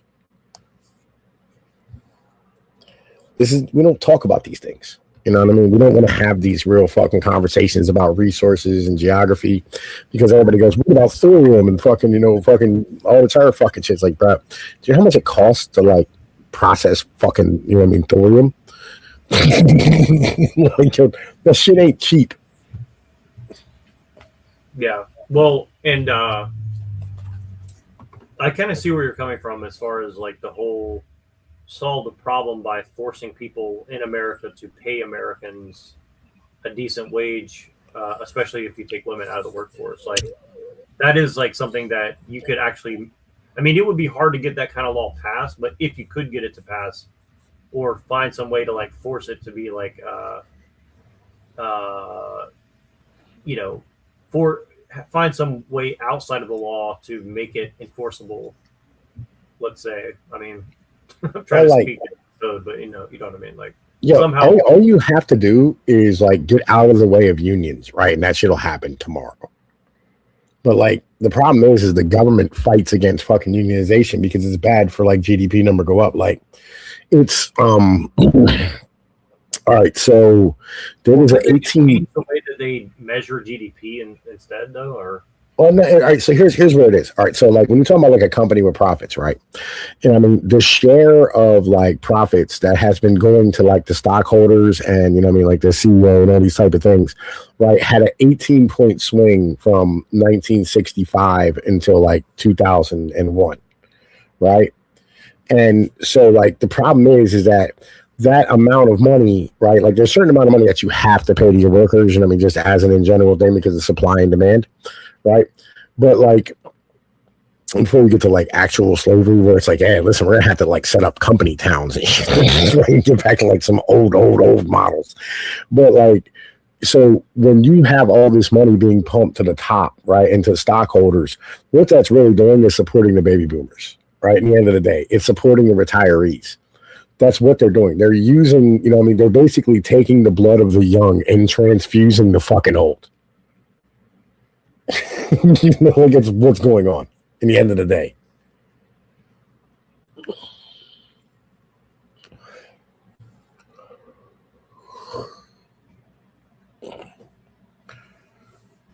sorry, I stepped away from the computer. I couldn't hit the unmute button. But well, have you ever listened to Stefan Molyneux at all, or do you have any opinion on him? I talked to him back in the day, right?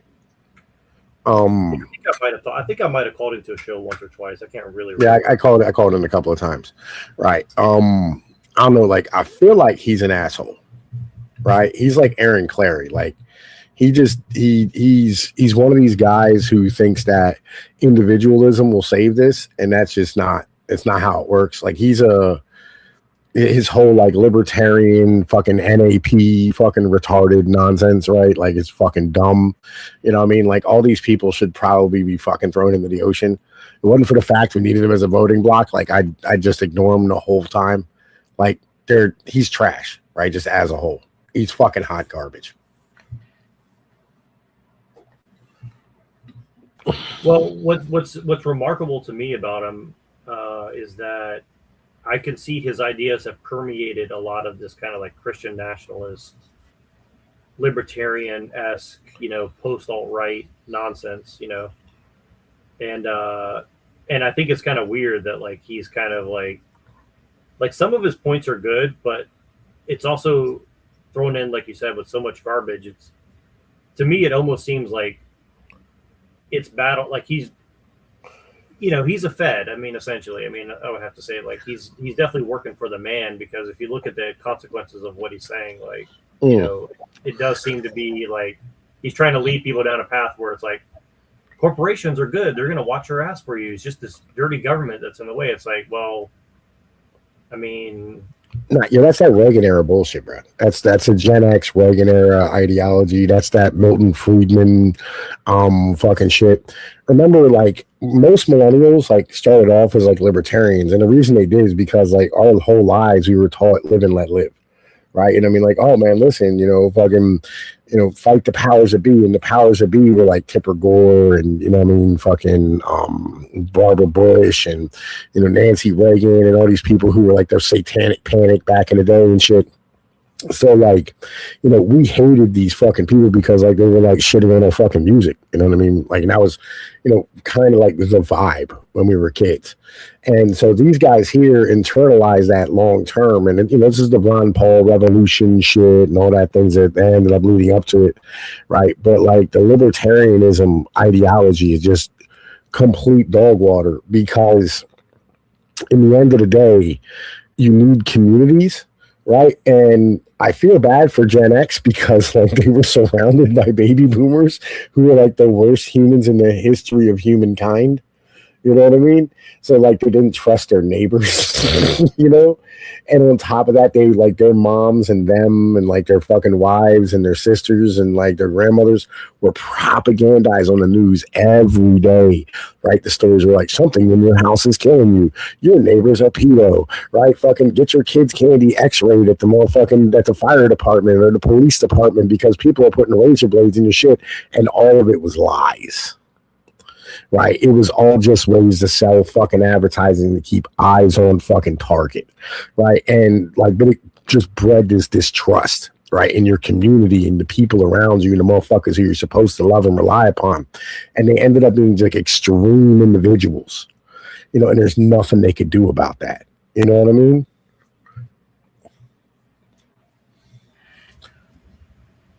Yeah, I do know what you mean, and I mean, I think I could always like pick it apart, but I think I generally agree with you. And I think, I don't know, it's just one of these fucked up, you know, the lack of real conversation going on. Like, I guess he's reviewing Sam Tripoli's fucking new debate thing or whatever, and it's like, you know, Pearl Davis versus Anna Kasparian. It's like, you're really gonna start a debate league, and that's like the opening show. It's like, is that really like what people want to see right now? I don't know. I mean, Oh, listen, that shit sells, dog. You know what I mean? Like, yo, internet beef debate forums fucking sell. Right? It's what it is. They make money off of it. So I mean, what do you think of Sam Tripoli? I don't really know Sam Tripoli all like that. I'll be honest. I don't really know him. Nice. Isn't he like one of them comedians from like Joe Rogan or some shit?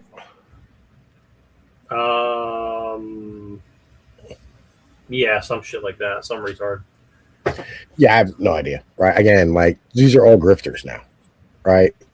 You know, Pearl's a grifter. You know what I mean? She like bangs black dudes. Anna Kasparian, you know what I mean? You know, is a like Armenian motherfucking like like an Armenian Christian who works for a guy who literally named his fucking show about the Young Turks. The people who displaced her entire fucking people while she's in America and committed the genocide against them, right? Right, yeah. That's what's so weird about her is like, yeah, like the Young Turks. She joins a show called The Young Turks and she's Armenian. I knew people from Armenia, and they never left that bloodline. Well, I can tell you that.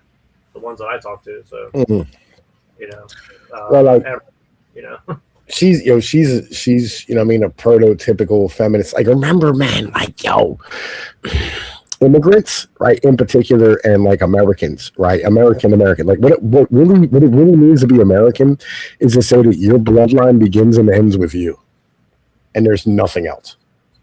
That's really what it means to be an American. That's what you're saying. So you're saying it's just like extreme individualism, like worship yourself as if you're the end all be all or whatever. No, I mean, like, literally, you are all that exists. Okay, American exceptionalism equals solipsism. I like that. Basically, right? It's main character syndrome, right? You know what I mean? Like, yo, that there's nothing else, and that's why libertarians are retarded. They're the worst. They're the most Americans of all Americans, right? Like, that's why if you go to like a libertarian like a fucking rally or whatever, like a libertarian chapter or whatever political thing, right? You go there and it's like you will have, you know, I mean, Bitcoin criminals, like neo-Nazis, fucking like trannies, homosexuals, right? Bureaucrats. Listen, they run the gambit, right? Because like literally all it is it's just like me, and just everybody smokes weed and wants to do coke and heroin, right? Like, it just, that's what it is. No, you know what's funny is like I went to a few MAGA things, not only MAGA but also like just like generally like people who didn't like the mask and the vax, and it was very much like that. It was like mostly women of color, and mostly women of color who are immigrants or the daughters of immigrants, right? So I was like, isn't that interesting? And then, like you said, there's like gays and trans, and I was like, isn't that funny? Like they always say that like MAGA is like the super racist, homophobic, whatever, but that's not what I saw. I mean, maybe it's because I'm in California too, but I think It that's is. kind of It is because like MAGA out here is literally like it's all just like the base is business owning, like guys who run their own business, fucking usually white dudes, right? You know what I mean, who, you know, are tired of like the DEI and the bureaucracy. That is the majority of MAGA. Like all like when you drive down the road, you drive down like a street in like, I don't know, like some backwoods place or whatever, or on the highway, like you'll see like a fucking like a machine shop or like a, I don't know, like a farm or whatever it is, and it'll have fucking Trump, you know, whatever 2024, 2020 or 2016 painted on the roof. You know what I mean? And that's MAGA here. It's very white. Oh, and libertarians are extremely white. It's almost all whites. There's almost no black people in the Libertarian Party. Well, but like you said, though, there's like this kind of like new version of that where it's like a lot of immigrants are like business owners. And so, like, you know, they also see themselves as like this kind of hyper individualized like business thing. Like for me, it's like I never really looked at conservatism or even libertarianism as like a business thing. I was always like it's an ethics thing or a moral thing, right? No. But like, almost all of these people, they only see it as like I saw this guy one time. He's like, he said he's mixed race. He's like Mexican and like Irish or something like that. And he's like white people need to say they're sorry for all the bad shit that they've done to people. Blah blah. I was like, but you're mixed, like Irish, like you know. And he's like, well, I don't really consider myself like a conservative and like or that way. He's like, I own businesses and like I think he's like I own properties. I'm a landlord and I own businesses. Like I don't want to pay tax. I don't want to pay my employees too much, and I want to like not pay tax on my landlord activities. I'm like, that's not really conservative in the sense that I would call conservatism, right? It's like if you're just looking out for yourself, and that's it. It's like, you know, maybe that's something else. I don't know what that is, but that's not like. I mean, I know that people can kind of paint whatever they want. Like I don't even like the term conservative either, but I'm just saying like. If the end all be all of like why you call yourself a right wing person is like, well, I want to make more money and keep it in my pocket and not share it with anybody. It's like I made up a meme, right? Of fucking libertarianism. Let me see if I can find this motherfucker, right? Because like literally, like I made this. Oh, that's not what the fuck I wanted. There, yeah, yeah. I'm gonna see if I can find it and send it to you because like literally, like it's just this is like libertarianism as a whole, right? Is just you know what I mean, fucking it's all just about profit, drugs, you know what I mean, like sex, and there it is. I found it. Hold up, bro. Like, hang on a minute. I'm a motherfucking new. Let me grab this motherfucker. Hold up. Word save. Okay. Yeah, listen, hold up. I'm a motherfucker. How do I show this to you? You can share screen or you can. Okay, hold up. Image file, quick access. Here. Okay, there we go. Yeah, listen. You're gonna have to like approve it or whatever the fuck you have to do. All right, got you. There. That is actually pretty accurate, I have to say. Yeah. Unfortunately, I mean, when I counted myself as like a anarcho-capitalist, or I didn't see myself that way, but in retrospect, I can say that like that's all I really saw that was involved in it. So, yeah. This is libertarianism, dog.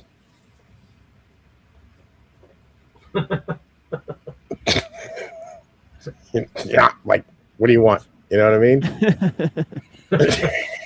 Like, this is what it is. That's funny. That's definitely going to one of my. Yeah. Send that to DM that to me sometime if you get. I got you, dog. I got you. Cool. Yeah, I like that. It's so simple, but it's so true. It's like. Yeah, listen, I'm a meme magic dude. That's why I made that. I wrote that article about memes. Yeah, I read that article. The article was very good. I like. I need to like really consider more what you're saying on that because it is very true. Because I listened to it without looking at the memes, and then I went back and looked at the memes, and I was like, oh yeah, you're right. Like, yeah. Yeah, you know, what I mean, like making memes, like it's an art form, right? In the end of the day, like a lot of people make like really shitty memes. Like, you got to make ones like this where it's just like very simple, right? You know what I mean? Very basic, and like motherfuckers go, yeah, that makes sense. Well, that's one thing that I've realized is like simplicity is really the king, and so like I've been making these really complicated like. You know, like me doing an overdub with like all these images, but then I realized like less is more. It's like what you do is you take like your enemy's words and you just let them speak, and then you just like do like a very brief like commentary on what they're saying, and that's so much easier for people to get. Where they're like, you don't have to explain it to them. You just kind of like frame it. You just frame it in your frame, right? And then people are going to get it more easy. I guess if that makes sense, right? It's like the lady getting run over by the car. I just added like Curb Your Enthusiasm music to it, right? And I was like, and that did very well. And I was like, okay, like a 4-second clip of her like trying to run over the ICE agent, like it gets the point across, right? Like, you know, it's just very oops, and, you know, I just happened to try to hit a guy and got shot. I mean, it's like, you know, it gets the point across. I don't need to like explain it in depth or something, right? So yeah, I need to really think about the simplicity of it all. Like simple works much better. Like every meme that I've made that's like overly simplistic, it seems that the chances of being quality are much better for sure. So yeah, that was an interesting article you wrote. I didn't read the one that you wrote yesterday yet, but yeah, I mean that one's a little longer, a little more technical type of shit. You know what I mean? No, but watching how people react to what you're saying is really funny. Like I don't know how much of that you're doing on purpose to like rage bait, but don't comment on it. I'd rather just like not think about it. But I think it's like whatever you're doing, it's working. So just keep it up. Yeah, I mean, like, listen, you know, you gotta like the titles, right? As an in general thing, you know what I mean? Fucking like most definitely, you have to clickbait, right? Like you have to clickbait on your titles. You know how like fucking shit works with thumbnails and all that type of shit. Yeah, you know what I mean? Yeah, it's working for sure. And yeah, but it's like to me it's funny because all the comments are not something that I would see in it, but that's what's kind of a trip for me is like everybody's takes that I see, like everybody's takes on what you're saying is not what I would say at all. Like it's kind of funny. It's not. It's like it would never come to mind what their reaction is to it, right? But it's really funny the reaction. And then like this other person's like, you're a Nat sock. And then they're like, yeah, I'm a Nat sock. It's like, oh, tell me more about this. It's like, it's like, I don't know why it's really funny. It's like, because it's a very diverse, I mean, for, you know, as far as what's on, as far as what I've seen on Substack, it is a very diverse group of people that are reacting. So yeah. Like I'll have everybody from, you know what I mean, like strange, you know what I mean, like fucking baby boomer civic nationalist to like fucking national socialist with fucking swastikas in their profile, right? You know what I mean? Like I have this crazy file, and there's like fucking women, you know, from like down south who always follow. I had a whole bunch of weird motherfuckers who follow my shit. It's strange and heavily comment and whatnot. You know, like some of that though, like I was kind of testing something. Kulak wrote an article about how he thinks that like every time there's like an inciting type of article or like post written, you know what I mean, you always end up with like the three different Jones, which is the three different responses, which is, you know, nothing ever happens, you're not gonna do shit, and fucking like this black pilled you know what I mean, just let it burn thing. Right. And I'll be honest, like I didn't see any of that in my fucking comment section. What, the black pill stuff? And in any of the three. What was the other two? The black pill, I understand. What was the other two? Fucking nothing ever happens, right? You know what I mean? And then fucking the you're not gonna do shit, right? Yeah. No, I noticed that your level of discourse is actually it's impressive as far as like you're not getting a lot of like overly pedantic people. Like I saw you had a few of them, right? Like in previous articles, but recently you haven't had any of those like weird. And so and what and actually I don't see any of that shit going on. So. Substack is not for midwits. There's just not a lot of midwittery, right, in Substack. Well, it seems that they're trying. That's nice. It seems like they're trying to push maybe dangerous, onto it, but it's not. Hold on, what'd you say? What'd you say, TMO? I said that's nice, but maybe dangerous. Yeah, right. It's like it's actual intellectuals. You know what I mean? Like fucking like for real guys who like they know really big words. They start off their article and it's like, the fuck did you just say, bro? Like what was that? What was that shit that you were just talking about? That shit's fucking crazy.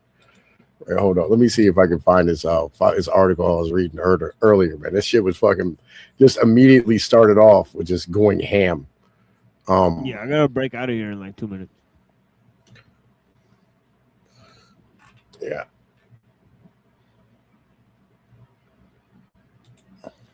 But yeah, if you guys want to talk about pre-Socratics, call into my show.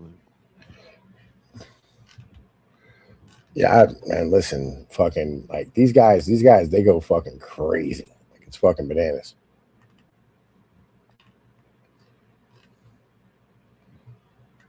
Yeah, I know Machine's about to start a show, and I think we're going over the thing. I want to keep this running, but I've got a few things I've got to do in the near future too. So it's not fair to ask everybody to stay if I'm not going to be around. But I always do. I always ask anyways, of course, but it's not fair for me to ask. But I do want to cover some of the stuff with you. I've just got a sort of tight schedule now. Yeah, man, listen, I'll be honest with you. Like fucking, I don't know, like I called into work tonight and they were like, yeah, listen, we ain't got shit. Fucking it's slow right now because it's like fucking January. So you had like a lull after fucking Christmas and the holidays or whatever. You know what I mean? So like fucking, I had a night off and Shorty got naked and I was like, okay, down. You know what I mean? Oh, good day. If the stars align, you gotta run. You know what I mean? Yeah, listen, guys. Yeah, you gotta go take care of business. Like fuck the bullshit. Yeah, well, it's like you get some lemons, you make some lemonade. There you go. Literally a metaphor. So I was gonna ask, what would you guys, Machine? Are you doing music only, or are you doing a panel later on, or? It's an open panel, but it's just gonna be about pre-Socratics the whole time. So it's up to whoever wants to contribute. I mean, I'm only gonna talk about it for like an hour, or maybe only half an hour. It depends on who joins. So it is what it is. Sure. Nice. I know. So you're about to go right now and start your thing up. Tom, you'll be around later today. So go. Yeah, probably. I gotta go write an article myself. You know what I mean? All right, cool. Yeah, I got the young one over here. The youngling getting ready to break some shit. Go spend some time with your kids, man. You know what I mean? Yeah. So yeah, I appreciate you guys. We'll go ahead and end here, and we'll pick this up next time. Appreciate you guys. Yeah, peace, brother. Thank you. Yeah, peace, guys. Yeah, Peace, Lord man. Pinoid. Later, man.